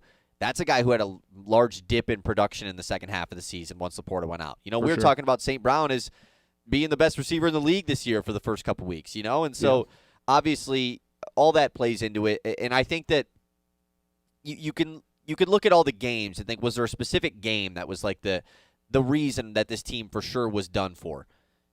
As much as it sucks to say, it's that Vikings game. Like, that was the first time that I saw a true, at least not saw, but I sensed a lack of, like, care from this team. They were lifeless. It felt like they didn't care. Lifeless. Pathetic. And that probably comes back to Dan Campbell not being able to be the head coach that he wants to be because he's got to worry about the offense, And so, like, that is something that you never really expected from this Detroit Lions team, from this specific core. The culture that they always talk about, the grit, everything. There was no kneecap. It was none of that. It was all just like, man, it felt like they were ready for this thing to be over. They had already accepted their fate before they'd been eliminated. And that is very frustrating as a fan of a team. Yeah, it felt like Graham Glasgow not playing was part of that too. Yeah. I had another thought that I had while watching football yesterday. They went to commercial break, and Aiden Hutchinson's doing this little ballerina dance. Oh, are we doing the Hutchinsons in too many commercials take? No. not that specifically, but I think that might be one piece of a bigger picture between St. Brown's podcast and between Hutch doing a zillion commercials. Goff's in a good amount too. So, like, do you think this team just got told they were awesome for too long? I don't think they got told they were awesome. They were awesome. Yeah, but that's part of it, where it's like, we can do no wrong. We're the hardest working team in the NFL. Like, we're awesome. Like, our fans love us. We're the 1 seed. We're going to be back this year. Like, injuries got us last year. That's all not going to happen this upcoming season. And they got a little bit complacent with their work habits. So there's a lot of off the field, like, gassing up the Lions. Right. Do you think part of that played into the lack, I don't want to say lack of care, but lack of intensity maybe throughout the course of the season? Because I felt it. You didn't feel the intensity throughout this year. I don't think so. Like, as far as all the podcast stuff, like, I think that's, I've never been a fan of that. I'd be pretty glad if St. Brown hung it up. Do you listen to the podcast? No. Then why do you care about it? I don't. I just think it's time for that to be done. Lock in, man. Okay, sure. I think St. Brown, Equinemius has to be the big brother here and be like, you know what? You got to lock then in. he's going to have no job, dude. That's sucks for him. That's his whole thing. I know. Sucks for him. I think that what happened was, I agree. Pizza Man in the YouTube chat says that's a lame take. I'm kind of with him. Anyways, I think, but from the lack of intensity thing, I think that plays into last year it was just they figured it out, right? Oh, all the injuries are going down. Doesn't matter. Our offense is awesome. Yeah. Like, we're still going to find a way to win. Oh, Goff threw 5 picks against Houston. We still won. Biggest game ever in the regular season against Minnesota, and we crush them. Like, they just found a way to do it, and the Washington game felt like a fluke. And so you come into this season, they had that same confidence in all these games. I mean, this has been the topic all season long, Ben. They haven't won a game against a good team. Yeah. Like, all year long, all these games they played against good teams, they played them close. They never got blown out, not once. Nope. And every game, though, was tight, and they just couldn't find a way to win. Whereas the year prior, they found a way to win all of those games. And I think they were just leaning on that a little bit. We know how unsustainable that is in the NFL. It happens on a year-to-year basis. Like the Chicago Bears next year, they'll probably lose all these close games. Yeah. Because that's just how stuff works. It's happened in Kansas City this year. And there's always, you can even go to the logistical talk of, there's always X amount of new playoff teams in the playoff picture. And we said, this year's not going to be the year for that. Oh, no, it was. It certainly was, and so a lot of those things play into this season for the Lions. But, I think it was just a lot of relying on what they were in 2023 and in 2024. And the issue is this team was just not nearly as good as those two teams. But they have the same core. They do. That's why I think the bounce back is totally on the table, and this window talk is crazy because they're not losing any, of their 10 most important players. All of them are going to be back with the asterisk on Kirby Joseph because no one has any idea what's wrong with his knee. Right. Sounds like. But, I don't know, 10 most important players on the team. Goff, Sewell, St. Brown, J-Mo, Amon-Ra. Did I already say Laporta? No. Laporta, Brian Branch, Kirby offense, Joseph, Aiden Jack Hutchinson, Campbell. Jack Campbell. All those guys are back. 10 most important guys are back. That's why I don't believe in this window. That's they're fair. not losing some crazy guy. And I think there's a handful of teams that are pretty good position to bounce back. Lions, Vikings, honestly, Kansas City. There are going to be some bounce back teams. This happens. It happened to the Niners last year. The Niners had 4 wins last year because they dealt with so many injuries. Look where they are now, playing for a 1 seed. That's why I don't believe in the window theory. That's why I don't believe that this team's just done. That maybe be my biggest takeaway. There's no window. They're going to be fine. They're going to bounce back. This year sucked for a handful of different reasons, but the window's not going anywhere. And if we're going to point to specific reasons why this season didn't go accordingly, Dan Campbell taking over as the play calling, maybe that roots even deeper to this season was doomed when they hired John Morton to be their OC. Because you remember all of our reactions? We were like, who is this? Right. This guy worked here a couple years ago? Honestly, my whole take... he was an offense coordinator for the Jets, and they absolutely sucked 5 years ago? Oh, yeah. But, and my whole take during that offseason, when John Morton was brought in, was, it sucks you're losing Ben Johnson. You're not losing the guys, though. That was my thing. It was just you still have all the guys. It's not that hard for an offensive coordinator to figure it out with all of these weapons. Well, it was. Well, we didn't know how bad of a hire John Morton would be. There was no creativity with John Morton at all. Obviously, the Frank Ragnow stuff, extremely played into this as well. They hired John Morton before Frank Ragnow retired. That played into it. Is it fair to be pissed off at Frank Ragnow? Because I get angrier and angrier as each day has progressed. Where I'm like, oh, thank you for your incredible career. This was my reaction afterwards. I know this is gonna be tough, but man, this guy was a warrior. Now I'm just I can't believe how bad this guy screwed over the Lions. I think it's fair to be pissed off. You can't hate him though. You can't hate him. You can't hold a grudge against him. But I do. But I can still be man, what the hell? You can do that. Why'd you wait until training camp to hang it up? That's not a position that you can just add to in the middle of the year. They tried to add to it in the middle of the year with the same with guy. Him. How'd that work out? So, again, something That's really still, fishy man, about what that. What a bizarre. I don't think we talk about that enough. What, that he tried to come out of retirement and then got a physical and it turned out his hamstring was half off his bone? 2 days later, that stretch of just I thought we were winning the Super Bowl, Ben. I thought the Lions were winning back. the Super Bowl. Because that was when we were all in on the Lions beating Green Bay. It turns out we were totally wrong. This team was that was the first time we were I can't be in on this team anymore. Even after they don't beat Green Bay, it's At least Frank Ragnow's coming back. Yeah. Like, phew. Like, at least they have that. They just barely Psych. lost. With Ragnow, they might win that game. Then, 12 hours later, boom. Never mind. Oh, great. That should have been the point where I was like, yeah, the season's over. Like, they're done. And then they go and beat the Cowboys the next week, and we're like, hey, wait a second. Yeah. Hold on. Dominant win. Yeah. There were clear signs throughout the course of the season. The run game really falling apart there at the end. That was like that might be the unexpected, most yeah. The saddening part about this year, Right. where they just couldn't run. You have the best running back in the NFL. And the best RB2 in the NFL. Yeah. I think people would now push back on the Gibbs thing. No, I think Montgomery is the best running back, too, in the NFL. Gibbs, I don't know, top 3, top 4. McCaffrey is like almost – you know what was funny about this weekend? Who are the 2 best running backs? Derrick Henry and McCaffrey. Yeah. It's like, how do we always just end up with these 2 guys as the top 2 running backs in the NFL? Again. So every year, these 2 guys, we try to write them off, and they just end up being the 2 best dudes. My preseason, I had a preseason bet, Derrick Henry to lead the league in rushing touchdowns. It was cooked the entire season. And then he had, 4? He had 4 on Saturday, and all of a sudden, he actually still has a chance to do it. He's still 2 behind Taylor, but I just thought that was so funny. Is he second? Does he have the second most? He's second, yeah. I mean, yeah, but the problem is there's going to be like 2 total touchdowns next Sunday night when the Steelers and whatever the Ravens under play. is, like under. It's going to be like 4, it's like 28. I've already hit the under, and I've already taken the underdog spread. I don't care who it is. I'm just doing it. That one's in Baltimore or in Pittsburgh? I actually don't know. Let me double check because I can't really remember. That's a Sunday night game, right? Yeah, that's the game that they flexed to Sunday night. Because it's the only – there's like 3 games that matter. In Pittsburgh? 41.5? Yeah. Oh, my God. Come on. That's a smash. Under. Smash. 989-837-6125. We'll get to more of your Mitt messages. What was the point that this Lions season fell apart? What's the moment you can look to and be like, yeah, that's when I knew that this was all done? We'll get to some Mitt messages when we come back. This is the Ben Bosscher Show here on the Mitt.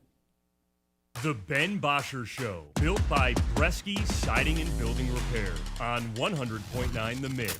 Hi, this is Kurt Yeiter from Yeiter Insurance Group. When the calendar flips, we all have new goals, new adventures, and new things to protect. At Yeiter Insurance Group, your hometown auto owners insurance agency, they're here to help you enter the new year fully covered. New car, new home, or simply wanting peace of mind for your family. Yeiter's team offers one-on-one guidance to match you with the auto owner's coverage that fits your life. Call Yeiter Insurance Group or visit our website for a free coverage review. Yeiter Insurance Group, your friend in the insurance business. It is the Scholar Athlete of the Month, proudly presented by Fisher Companies here on Sports Radio 100.9, The Mitt. This month's recipient is Anyela Eichelberger from Saginaw United. With a 3.99 GPA, Anyela is a 2-sport athlete in volleyball and tennis. She serves as a youth ambassador, a stand-up student, and her art is award-winning. You have art good enough, the teacher will enter your pieces into the show. I did not even know mine was entered into the show. And I actually won 2 awards for the 2 pieces that were entered. The medium I used was color pencil, and it was like a geometric sort of shape, and then the other one was like dot art. Anyela has been dual enrolled at Delta College in her senior year. To hear the full interview and nominate a local athlete for our scholarship program, visit 1009themitt.com.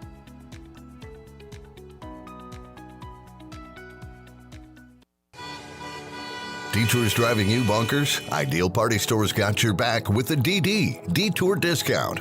While the Lafayette Bridge is closed, enjoy 10% off select craft beer 6-packs and 10% off 4 bottles of select wine, 750 milliliters or more, with 2 great locations, 908 North Johnson on the east side and 401 Salzburg on the west side. Ideal Party Store makes every detour worth it. Serving Bay City since 1934, we're here to make you the life of the party.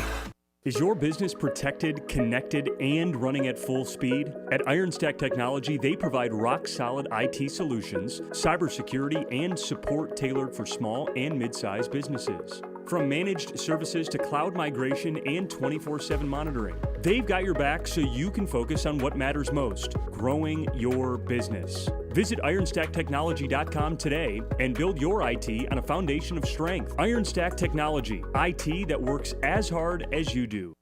I'm Ben Bosscher, and here's what I think. I think the Pistons are real contenders to win the Eastern Conference if they make a trade and are going to be the third 60-win team in franchise history. I think the inevitable collision between Dusty May, Tom Izzo, Michigan, and Michigan State is going to be one of the most epic clashes we see in college basketball all season long. I think if the Tigers decide to trade Tarek Skubal, I'm not going to be a fan of them anymore. And I think if you agree or disagree with anything I just said, you should tune into the Ben Bosscher Show weekdays from 9 to noon on 100.9 The Mitt. Bel Air Brown, Dragon's Milk, Mad Hatter, Purple Gang, and Huma Loopalicious. These are names that let the imagination run wild and let the taste buds take a stroll. Welcome to the craft beer craze in Michigan. Bolstered by the Great Lakes and nurtured by the glacier-rich soil, here awaits a brewer's paradise. With fresh hops growing tall in the old Mission Peninsula and fresh barley fields sweeping the mitten, Michigan ranks 5th in the nation in the number of breweries, microbreweries, and brew pubs. From Good Harbor Golden to Whitefish Bay Wheat, from Motown Lager all the way to Park Bench Porter, Michigan is serving up a frosty glass of perfection. Whether you want to take in a game with a two-hearted ale or just sit on a front porch sipping a Steelhead Red, let's tap into life at its fullest and treat ourselves to a taste that's pure Michigan. Your trip begins at Michigan.org. The Ben Bosscher Show, built by Bresky Siding and Building Repair on 100.9 The Mitt.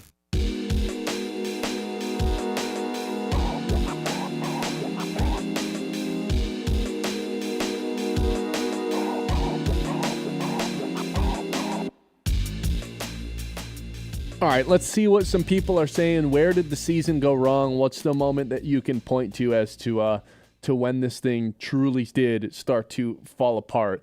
I think it's when Dan Campbell took over as the play caller. Or you can go as far back as John Morton being hired as the OC, which basically means we were doomed from the beginning. Or you can say Frank Ragnow. Like, there's a lot of different answers that you can look at and say, you know what, this is when everything kind of fell apart. You can say that Packers game. You can say when Ragnow unretired. There's a lot of good moments. Are we missing any of the big time? Hey man, we probably should have known writing was on the wall after this. That when it was happening, we didn't realize it, but now looking back, maybe it was a little more obvious. Well, we have someone in our YouTube chat saying, after the first game, I knew it was going to be a blank year. That's good. Maybe. I mean, just getting punked by Green Bay week 1, that could be it. That's not bad. We were so oblivious. We were too close. What's the saying? You're too close to the tree to see the forest. Yeah. Nah, it's just one game. We'll get them back. No. Hey, it's week 1. No one cares. Week 1 is so weird anyways. No, right? We're actually just going to be bad. Really, really bad on this. And that's this why, season. we all knew the Raiders were going to be really good and the Patriots were going to suck because of week 1, That's true. Let's go to some Mitt messages. Sean saying, this is regarding to, I listed all the reasons. Offensive line sucked, mega mistake hiring John Morton, decimated defense, rookie defense coordinator, Holmes' last 2 draft classes were kind of flops. Sean says, I don't think the last draft class was a flop. I just don't think Holmes focused on what the Lions needed at the time. Everything else I don't disagree with, although I'm willing to give DC some grace because of the injuries. Not Dan Campbell, Calvin Shepard. In hindsight, the 25 class, not necessarily as bad as I thought. And maybe a lot of that's just riding on Tesla's last 2 weeks where he was really good. But I don't ever envision him being some star in this league, right? He's going to be a wide receiver 3 and he's got a role carved out for him as a red zone guy. People are always just going to be mad at how much the Lions gave up for him. Yeah, I mean, I don't think anyone envisions him to be a star, right? If you do, that's kind of crazy. I mean, do you remember how out of control some of the hype got preseason? When we were they talking traded about away him being... Tim Patrick to have him have a spot, man. Right. We were going crazy. I mean, the logic said that this was the J-Mo replacement. Why else would they take a receiver? Right. Then they paid J-Mo the day before the season started. But to this guy's point, he took a player where they didn't really need. You didn't really need Isaac Tesla. Instead, you would have liked to take some more interior guys. You would have liked to take some more defensive linemen. And that's not where Holmes ended up focusing on the draft. In hindsight, 2025, not terrible. 2024 is where it's what on earth was going on? Yeah. We have Joe in our YouTube chat says it was most Buffalo Joe? I don't think so. It says, "Hey Joe Baby." Oh. Hey Joe Baby says, it was most obvious when we lost to Minnesota after the bye. When the special teams struggled, that's when I knew the attention to detail was missing. Honestly, that could have been the play. Doesn't that go back to Dan Campbell being a little bit too focused on being the play caller? When the special teams start to go backwards? Although special teams were bad all year. Right. That could be it, too, because after that game, J.J. McCarthy went on about a 6-game stretch of being the worst quarterback in NFL history. Yeah, and he looked like Joe Montana against the Lions. Right, exactly. And so that should have been maybe the hey, why did that happen against us and not all these other teams? Maybe the moment was when Grant Stewart came out as the kick returner week 1. That's when I knew. That's good. Oh, wow. Trump says, Chris says, Amon-Ra hitting the Trump dance. That's when the Tigers, that's when the Lions, everything fell apart. Yeah, no, that's pretty That's good. one theory. That's a good one. When Jonathan Vilma did 6'7" on the broadcast. When he called Brian Branch Deion Branch. Yeah, a lot of bad moments that should have been very clear to us that this was not going to be the season. Zach says, I told Lions fans last year that Morton wasn't going to be a great hire this offseason. People said I was a hater, but turns out I was right. Yeah, no, you were. John Morton was a terrible hire. Just egregiously bad. And I hope they look elsewhere this offseason. Do you have any other names in mind other than Mike McDaniel, who's probably going to remain the Dolphins head coach? You're really not going to, there's nothing I can do to convince you I just can't, You can't man. do that, because he coached Green Bay, he can't be here. What do you mean I can't do that? I can't be passionate? I can't be a fan? There's people I dislike. He's one of them. He's a good coach, though. I know it got stale in Dallas, but they were a top 5 offense every year, and that's his thing. He needs. And they're still a top 5 offense without him. With Shoddy as the coach. Yeah. I just think that this has been such a consistent thing that has happened in the NFL. When you lose both coordinators in the same offseason, it's tough. It truly plays such a huge hindrance no matter who you hire. But then Philly did this. I mean, Philly fired both of their offense and defensive coordinator. Philly fired after them they both did that. the year after, yeah, because they both stunk. And then they bring in Kellen Moore. And next thing you know, he's the head coach somewhere else. It just continuously happens in the NFL. Not saying that Shepard was bad. I don't think he was at all. I actually think he was more positive than negative. Yeah, Serge texting and saying, let's not bring Shepard into this. He did great things until his team was decimated. I totally agree. I think that he did everything that he was supposed to do until he literally couldn't do anything else because the players on the field were not the guys he was supposed to be coaching. I did think he did it. He had a hard time adjusting. Sure. He was pretty adamant about, no, this is who the Lions are. This is the way that we're going to play. That's fair, though. Once everyone started getting hurt, you had to switch things up. I would have liked to see a little bit more zone. It felt like he didn't have counter punches. But it's just not something you plan for. Does it even matter at the end of the day with Probably the amount of guys that are out? Yeah, and so Shepard doesn't deserve to be in this, but once again, you're not going to go 2 for 2 when you lose both guys. Aaron Glenn has zero talk of him being fired from the New York Jets, which that's a plus in general. With how you bad mean of the a team season. That's lost by 20-plus in each of their games Have in you December? heard a single thing about, is Aaron Glenn fired, one and done? No.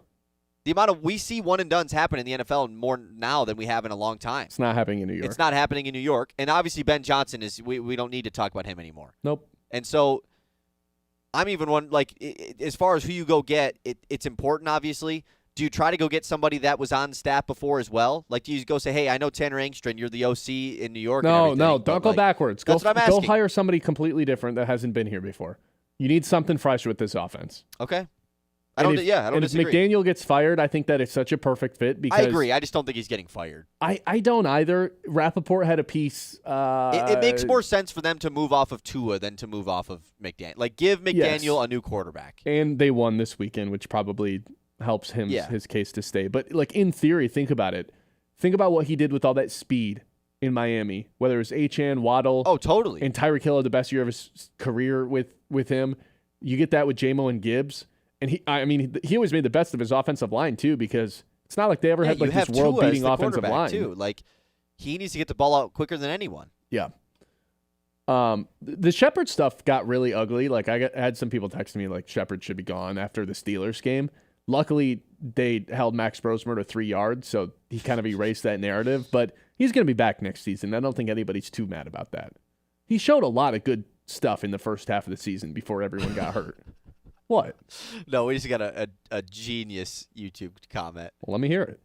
The Hey Joe Baby says, just saying, Tigers went 3-13 to end the season after the Trump dance. Lions, listen, no, it gets better. Lions went 2-5. If Michael Porter Jr. was traded to the Pistons, it would only take like a week. Does he have some Trump ties too? Yeah. I didn't know that. That's actually really funny. Oh, that's good stuff. That's a good comment. What was it after he appeared on the broadcast? They went 2-6? 2-5. 2-5. That's what he says in the chat. Yeah, that's 3-6 since Halloween. That doesn't even sound right, does it? No, that's I mean that sounds terrible. I don't like that stat. Spooky. Kelly texted in. This will be the last one. Then we'll get to the news. Because Michigan hired another head coach. We haven't really got to that. Kelly says to all the Jared Goff haters, people always say that Jared Goff's not good enough because he isn't a mobile quarterback. I get tired of hearing it. There are many great quarterbacks in the NFL that were never mobile. Think of Brady, Montana, Marino. Yeah, look, I'm with you. I don't really care about the mobility thing. Stafford's not mobile, and So he's about Goff to win an is MVP. Tom Brady. We can't start cross-comparing eras, though. So, like, I'm with you, Kelly, that I'm sick of hearing the Goff's not mobile because, the MVP of the league soon-to-be is not mobile. But also is every other quarterbacks. quarterback, though, is probably in the playoffs? Like it's just Stafford and Goff? Well, Goff's not in the playoffs. But you get what I'm saying. You go up and down the board. Would you consider Darnold mobile? Yeah, Darnold can move. Not very well. Sure. Better than Goff. May, Nix, Lawrence, Stroud, Herbert, Allen. Yeah. Yeah, Purdy. I don't think it's that big of a deal if you put the right guys around him. Right. Can they, though? That's the question. Yep. 989-837-6125. We'll hit the news when we come back. This is the Ben Bosscher Show here on 100.9 The Mitt.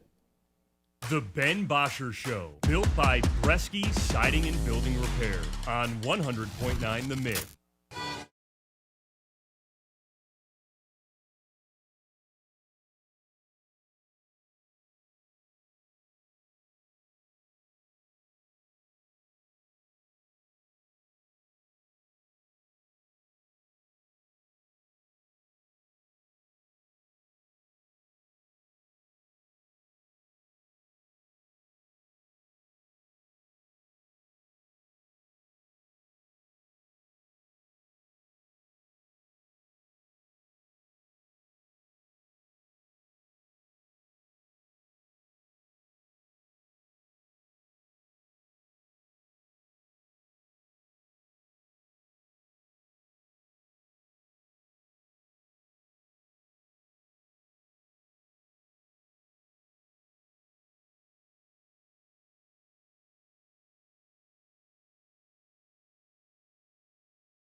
every MSU game all season long. It's so fun to hear people chanting. Right here on Sports Radio 100.9. The Mitt. The Mitt.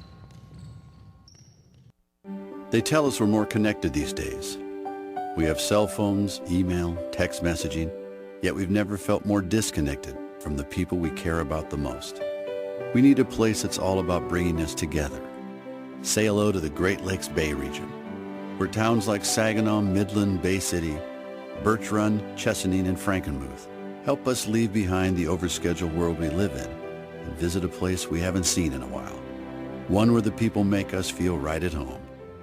And we remember just how bright our kids' eyes get, peeking through a riverboat railing, just to catch a glimpse of the wildlife. So let's go fishing, bird watching. Let's blow the suds off a local tap, take a tall ship dinner cruise at sunset, or stop by a festival just because the name made us smile. Right here in the Great Lakes Bay region, where reconnecting with what really matters is pure Michigan.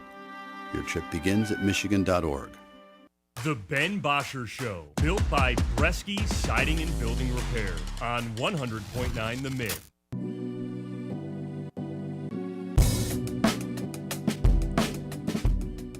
Kyle Sandel, take it away with the news whenever you're ready, sir.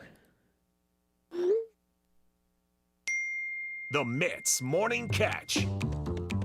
Would have been funny if I just wasn't ready, you know. That's what I said. Whenever you're ready. And I just kind of hung out here and waited. Yeah, we could have. We could have done that. There's no time to wait because we have so much news to get to. Oh. All right, let's talk about it. Okay, we got a YouTube chat from Chris earlier about it. I know people want to hear it. Kyle Whittingham is the new head coach of Michigan. He's replacing Sharon Moore. He comes over from the Utah Utes. All right, 1-8. Give it a grade right now. I'm forcing you. B+. All right. That's solid. Considering the circumstances, I think they hired a really good coach, but it was clearly their third choice. And why is Ward Manuel still employed? Right. I figured he would be gone by now after they made the hire. Maybe they'll wait till after the bowl game. I don't know. I can't imagine he's back, man. I really can't. Yeah, I know we're going to dive into this a bit more as well as the week continues, but just wanted to toss that out there in case nobody knew.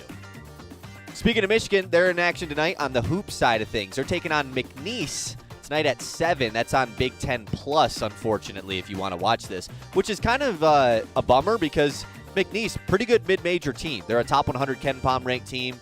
Obviously, they were really good a year ago, lost Will Wade to NC State, but they're still a pretty solid mid-major team. Not solid enough, though, because Michigan is still 25-point favorites in this one. Do they still have the kid who has the boombox and raps? So here's the funny story. I actually Did he go to NC State? He went to NC State with Will Wade. That's insane. Came back to McNeese, though. Oh. He's back with McNeese right now. I think he was there for the first semester and then was like, I want to go back to McNeese. So shout out to that kid. Yeah, shout out to the portal, man. I think that's his name. 22.5-point favorites, actually, for Michigan tonight against McNeese. So a little bit of a trap game with Michigan's biggest game in a while in conference play on Friday against USC. A couple of huge games for Michigan and Michigan State, by the way, this Friday. Michigan State, who plays Cornell tonight. You just heard it over the our last break. But you can listen to that on 100.9 The Mitt. That's also at 7 on FS1. MSU goes to Nebraska on Friday. Nebraska is still one of the few undefeated teams in the country. So a couple of really big games, both ranked matchups for Michigan and Michigan State on Friday. Love to hear it. Okay, Kawhi Leonard last night, double nickel. This was stupid. 55 points against the Pistons. Detroit loses 112-99. This is their second straight loss. They lost to the Utah Jazz on Friday. This West Coast trip hasn't been going too hot. Good news is it ends on Tuesday against the Lakers. I mean, they're 2-2, right? I mean, yeah. I mean, this is a team that's only lost 8 games all season. Yeah, it's the second time all year they've lost back-to-back games. You could tell in the first 5 minutes of this game, you're like, oh, Kawhi's moving a little different today. Our two best perimeter defenders, I say our like I'm on the team, Inasar and Cade. I mean, Kawhi was unfazed by them. From the jump, we threw Asar on him, and he was like, what is this? What is an Asar? This looks like that guy on Houston. And he just tormented him. Then they tried throwing Cade onto him, and he just tormented him. Yeah. It was like he was being guarded by Duncan Robinson the entire game. He didn't miss. 55 points on what felt like, 35 of them were jump shots? Oh, it had to have been. He was not missing the jump shot. This is a career high for Kawhi Leonard. He'd never even scored 50 in a game before. 55 is tied for the Clippers franchise record in a single game as well. So it felt like 2019 Kawhi 17 on both sides for 26 from the field. I mean, he legit just was not. He had a ton of free throws as well, but like. And he had like 9 stocks. Yeah. Steals and blocks. Couldn't miss. Cade had 3 fouls in the first quarter. He kind of just knew pretty immediately that this one was just not going to end in the Pistons' favor. Yeah, every time you looked at the TV, Kawhi was hitting a jump shot. Nick it was Batum was crazy. striping threes on top of it, too. Like, I mean, scoring 55 when your team only scores 112. Scoring 55 against the number 2 rated defensive team in the NBA. Like, what?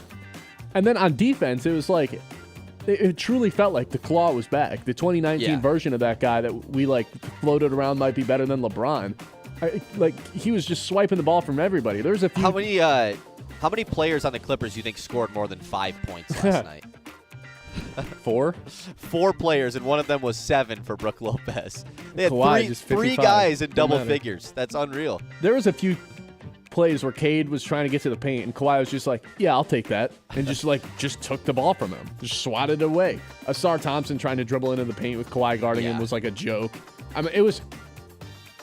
You got to appreciate the game sometimes. That was one of those games where you're just like, this guy's unbelievable. Wasn't even mad. Like, watching the game, not even mad. It's just like Kawhi is just going crazy. It'd be great if he, played consistently. Yeah. Because when he does play, he's insane. That's what Special K kept talking about last night in the broadcast. Hey, Kawhi's name has been tossed around in trade rumors. That's all I'm going to say.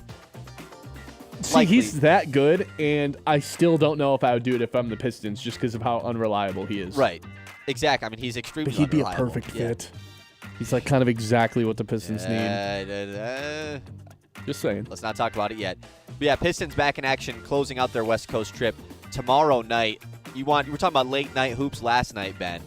10:30 tip on NBC. It's the NBC game, so that's cool. Pistons Lakers, and it's the day before New Year's Eve. So, like, some people... Oh, it's tomorrow. It's tomorrow night, yeah. Oh, thank God. Some people have it off on New Year's Eve, so, like, you can maybe stay up if you want. But, yeah, I mean, a 10:30 tip is it's just... Like, I tell you right now, I can't wait to watch the Lakers game. I like watching the Lakers. I like watching the Pistons. I will not be able to stay up to the end of it. I can't. Especially if I know I'm going to be up late the next day. The next day, you are automatically going to be up late. Yeah, so it's... So tough. Yeah, that's pretty brutal. Okay, continuing things here on the news. We did discuss this, but just wanted to toss this out there. The Week 18 slate, the big-time games. Seahawks, 49ers, Saturday night. Panthers, Bucks. That's going to be the 4:30 game on Saturday. Great and Saturday Ravens, matchup. Steelers to win the North is on Sunday Night Football.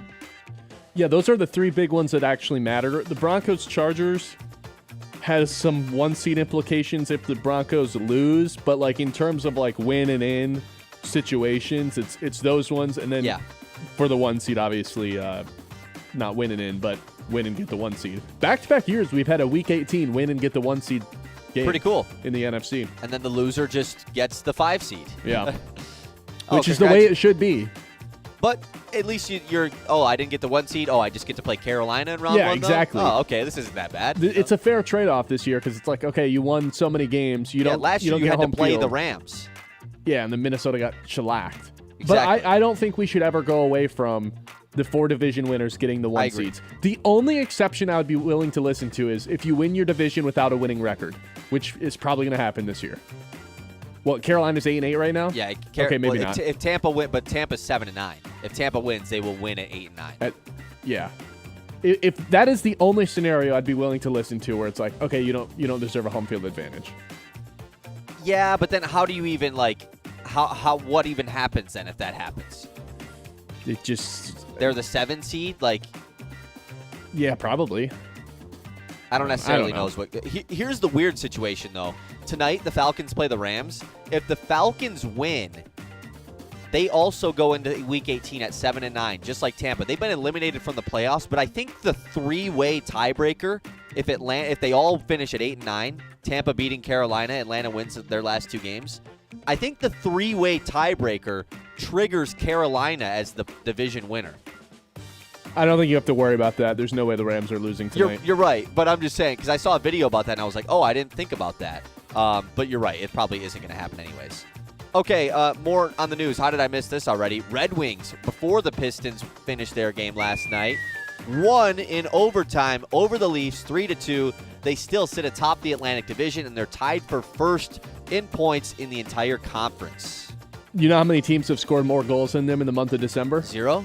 1. Houston, the Oilers. The Edmonton Oilers. I almost said the Houston Oilers. I'm not even old enough to remember the Houston Oilers. One team has been better than them this month. They're 10-3-1 this month, so they've been on fire. Best team in Detroit? Question mark? No, I think in this month, yes. But I'd still put the Pistons at number 1 right now. They've been at the top of their conference for a little bit longer. I mean, they've been at the top of conference all year. So yeah. It has to still be Detroit Pistons. Red Wings too, though, I would say. Lions last. Yeah, Lions being last. I mean, if you would have told me that coming into the season, I can't even believe that.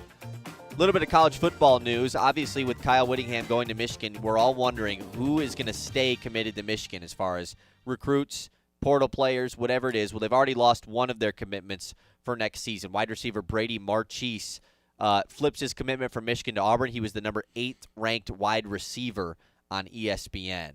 You know, the ones that they can't lose are Carter Meadows, who it sounds like he's going to be back.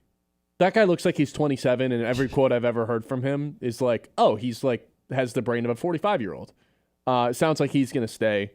Was a fan of the Whittingham hire. And the other one is the Savion Hitter running back. I haven't heard anything about him staying. That's the big one. I'd say those two.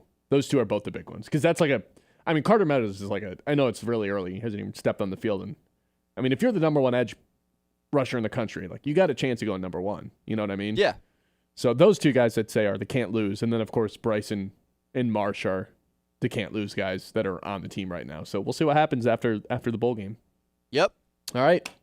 Thanks for the news, Kyle. 989-837-6125. We've got 2 traditions to close out every show. I'll tell you what those are when we come back. It's the Ben Bosscher Show, live here on 100.9 The Mitt.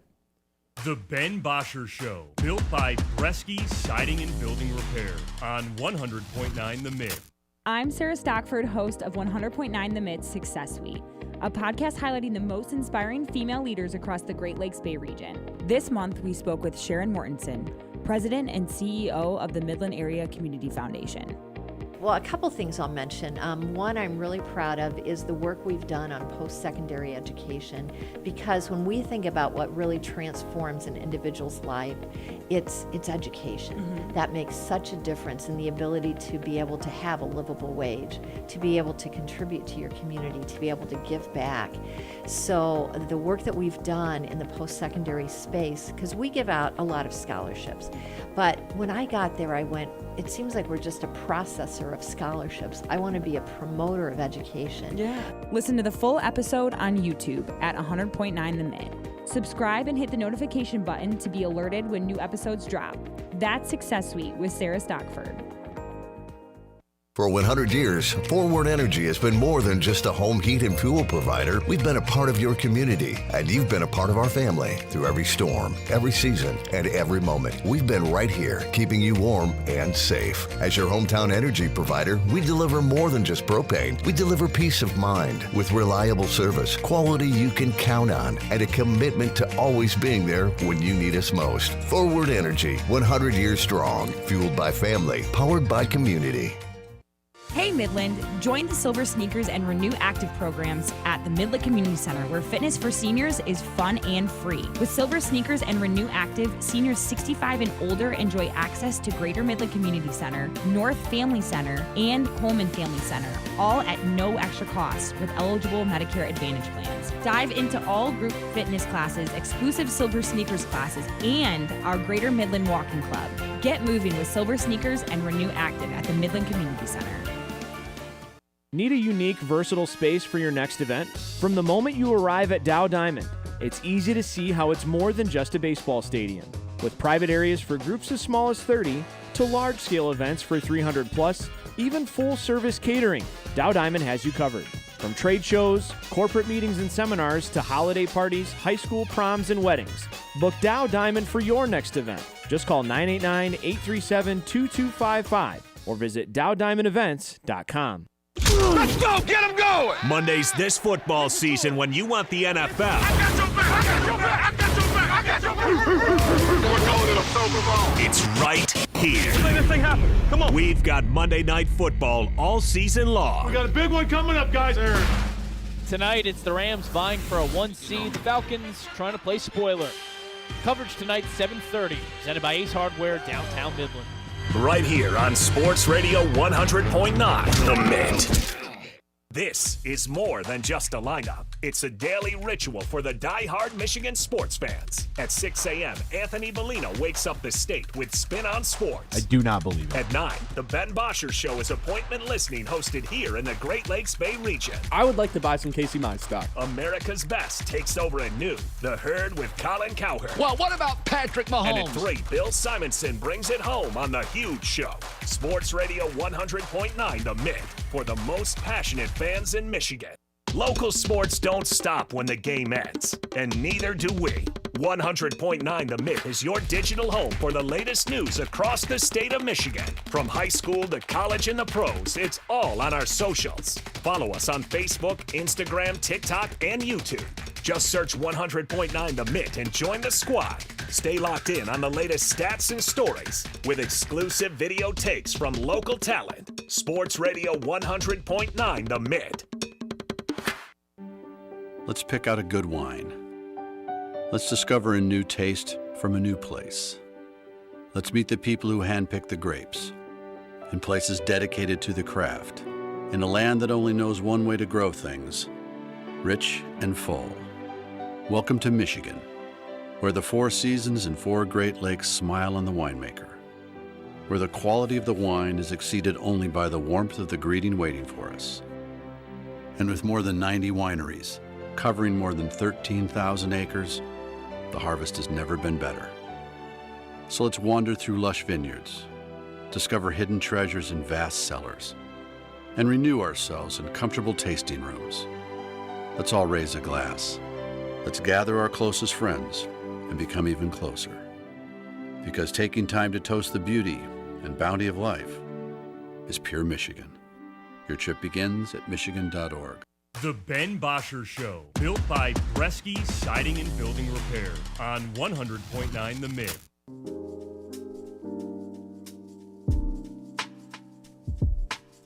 All right, we have 2 traditions to close out every show. The first of those is our Lock of the Day. Lock of the Day. You better lock it up. No, you lock it up. Lock it up. Lock it up. Lock it up. All right, last week we only did Monday, Tuesday shows. We hit on Monday. We did not hit on Tuesday, which puts us in December at... What do we got, Kyle? Oh, 1 sec. Okay. So in the month of December, you only got, 2 more days here? Yeah. Yeah, 2 more shows to get back up. You're just barely under, Ben. 0.19 units down in the month of December. So you got to hit one of the next 2 days. If you miss today, then you got to hit like a plus 120 tomorrow. Mm-hmm. Or you could just hit today and almost lock it up. Not necessarily. Yeah, not necessarily. No. Not actually at all. I kind of have to go 2 for 2 here. You kind of have to go 2 for 2 or tomorrow just hit a plus bet. It has to be a plus bet tomorrow, yes. Because today it's a little bit more of a safe play. I've just got a straight up NBA bet. I didn't really like anything in the Rams game tonight just because you don't really know. Like, I don't know. Yeah, I agree. It's a team that's already locked in a playoff spot versus a team that's eliminated. It's kind of hard to go with anything there. But a team that doesn't have their pick, so they should be playing. And they're playing against the team that has their pick. I didn't think about that. Who regrets trading away their first round pick more, Atlanta. Or more so than Indianapolis? At least Indianapolis, both teams don't know who their quarterback is next year. For sure. Indianapolis has a better answer. I think it has to be Daniel Jones. And no one's paying Daniel Jones coming off the injury. Michael Penix is not the Falcons' starting quarterback week 1, whether or not he's injured or not. But who do they don't have their with? pick? That's why I kind of think he is their starting Colts, quarterback. Okay, let's do this, though. At least the Colts got Sauce Gardner out of the trade. Sure. Yeah. That's why I have a hard time thinking anyone else is the starter other than Michael Penix, even though it's probably not what they want. Because he's going to be injured. Yeah, but Kyle, how are they going to trade picks away if they already don't have their first to get a new quarterback? Good question. And how are they going to get a new quarterback if they don't have their first round pick? Yeah, they're screwed. It feels like they're just stuck. Kirk? Yeah, maybe it is. Maybe it is just the answer is just Atlanta. Yeah. They're in a tough spot. Anyway, I'm going to the NBA tonight. I'm just taking the Spurs spread -3 tonight against Cleveland. Cleveland's a team that just kind of looks depleted right now. Their collapse on Christmas might be one of those games where it's like, yeah, that was. I mean, all show long we talked about what was the turning point for the Lions season, the point of no return. Like, what was the moment you knew it was over? That Christmas game, that collapse at noon, might be something that Cleveland never recovers from this season. It was that bad of a collapse because they were already kind of cracking, and then for them to fall apart like that down the stretch, I just don't know if they're ever bouncing back from that. Then they followed it up with getting like smacked on by Houston this weekend too. So yeah, I'll take the Spurs -3 here with Wemby. I think he's off the minutes restriction now. So -3 seems like a little bit of a steal for what has become the hottest team in the NBA, the team that's beaten OKC 3 times here in the last 2 weeks. So give me the Spurs here. I'll take Wemby and the Spurs to cover by 3. I'll tail this. I think the Spurs win. Obviously, the spread in the NBA is always a little bit tough. It is. I think if Spurs money line, I'd feel much more confident. But they're coming off a loss against Utah this weekend. Spurs have not lost 2 games in a row since games 4 and 5 of the year. So like they've been extremely good since that really early part of the season. So I don't think they lose 2 in a row. Pistons hadn't lost 2 in a row in a long time either, and they did. But it's part of the reason I bet on them last night. Didn't work out. Yes. Nonetheless, I'll take the Spurs -3 as our lock of the day. Lock of the day. You better lock it up. No, you lock it up. You lock it up. Lock it up. Lock it up. Okay. Our next tradition is guessing what Colin Cowherd opens with. He takes over our airwaves at noon on the Herd, Fox Sports Radio. He can open with a lot of different things. Yeah. I don't know when the last time he did a show was. I guess I don't even know if he's doing a show today. I would assume he is. He probably is. I mean, this is the week that a lot of people take off. You really can't, though, in sports. Mm-mm. Do you know whose turn it is to go first? Yeah, I know whose turn it is. We're just going to keep the score at 38-31. That was the score the last time that I was here. I don't know if Brad did any good. I don't know either. In guessing open for me. I don't know if you got any points. We're just going to keep the score what it was. 38-31 is the score. It's my turn to go first today, though, because it is episode 144. Yeah, like you said, there's a lot of things to go with. I think that it just kind of has to, because most of the time you just default go to Sunday Night Football as long as it was a good game. And, boy, it was one of the gooder games of the season. Yeah, that's what I went with. I think this is like a pro, because he's been pretty anti-Brock Purdy for a long time. I don't think he's disliked Brock Purdy. He's disliked Brock Purdy on the contract. Yes. Yeah. I think he does not an apology to Brock Purdy, but he's going to be like, the 49ers and Brock Purdy can win the Super Bowl because they control their own destiny to the 1 seed, which, by the way, I brought that up on the show like 3 weeks ago, right before that Seahawks-Rams Thursday night game. It was like, whoa, if the Seahawks beat the Rams, all the Niners have to do is win out. They were like plus 1,200. I literally brought it up, and I never placed it myself. Tough. So mad about that. But they control their own destiny to the 1 seed. They won like a huge game. Yeah, the defense is definitely like – it's not going to be a defense thing. It's going to be a Purdy – Niners success thing. That's going to be my choice. Okay.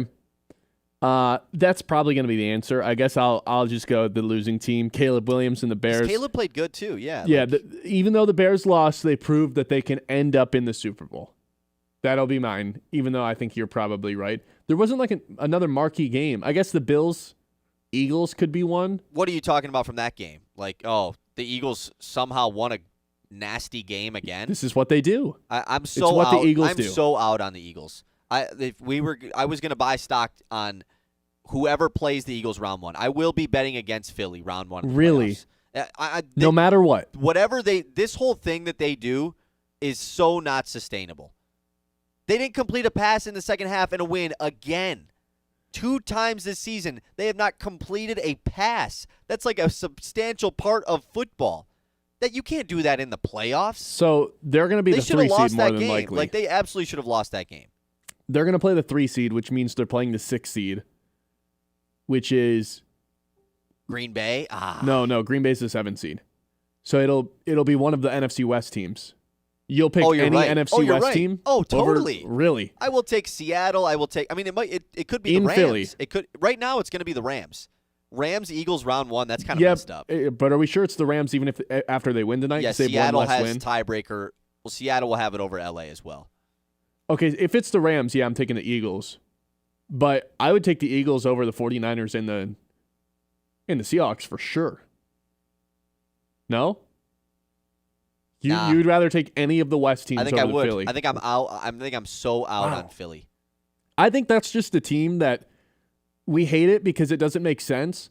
They just find a way, like similar to the Steelers, how they just like make it a really ugly game. They just come out on top of all of these games. That's what Philly's done for years. They just muck it up. They want to make it ugly in the second half, and they come out on top every single time because when their offense absolutely has to come alive, it usually does. Because their offense has been good for like a month. They just sucked in the second half of that game against Philly. Right. Like the first half, Jalen Hurts looked great. He was getting A.J. Brown the ball. He was getting Devontae Smith the ball. Yeah. Run game wasn't necessarily strong, but I mean, Jalen Hurts is like really taking a step forward as a passing quarterback, I think, as well this season. I feel way better about him than I did a year ago. So I think Philly's my second team in the NFC. But again, I think it's the Rams. Yeah, and I'm taking all three of the West teams over Philly. Wow. With the Rams like much on a higher pedestal, which is funny because the Rams are technically in third place out of all of those three teams. But there is a scenario where if the Lions somehow beat the Bears, because the Bears don't care about the game, Philly's the 2 seed, you wouldn't take the Packers over the Eagles, would you? see, nah, I can't. Yeah, that one. The Green Bay is probably the one team I'm more out on. Green Bay might be the worst team left of like all. I just think I'm out on all non-NFC West teams. I think that's kind of what I've decided. In the NFC, I'm out on all of them. Even Chicago? Yeah, Chicago looked pretty good I'm last not night. picking Chicago. Their defense is not good enough, I don't think. No. I don't think San Fran's Neither is San either. Fran's, yeah. And I don't think Seattle's quarterback is good enough. So I would take the Rams or Philly. Okay, either way, we have something really special planned out for tomorrow. Tomorrow's going to be our last show of 2025. Give them a hint. We're going to do an award show. And that's all I'll say for now. But be on the lookout for our We YouTube. survive. Yeah, I know. This weather's crazy. We're going to be on the lookout for our YouTube because that might go up tonight. We're really excited about it. So stay tuned. 100.9 The Mitt on YouTube. Like and subscribe. Facebook, Instagram, TikTok. Talk to you guys tomorrow at 9 a.m. The Ben Bosscher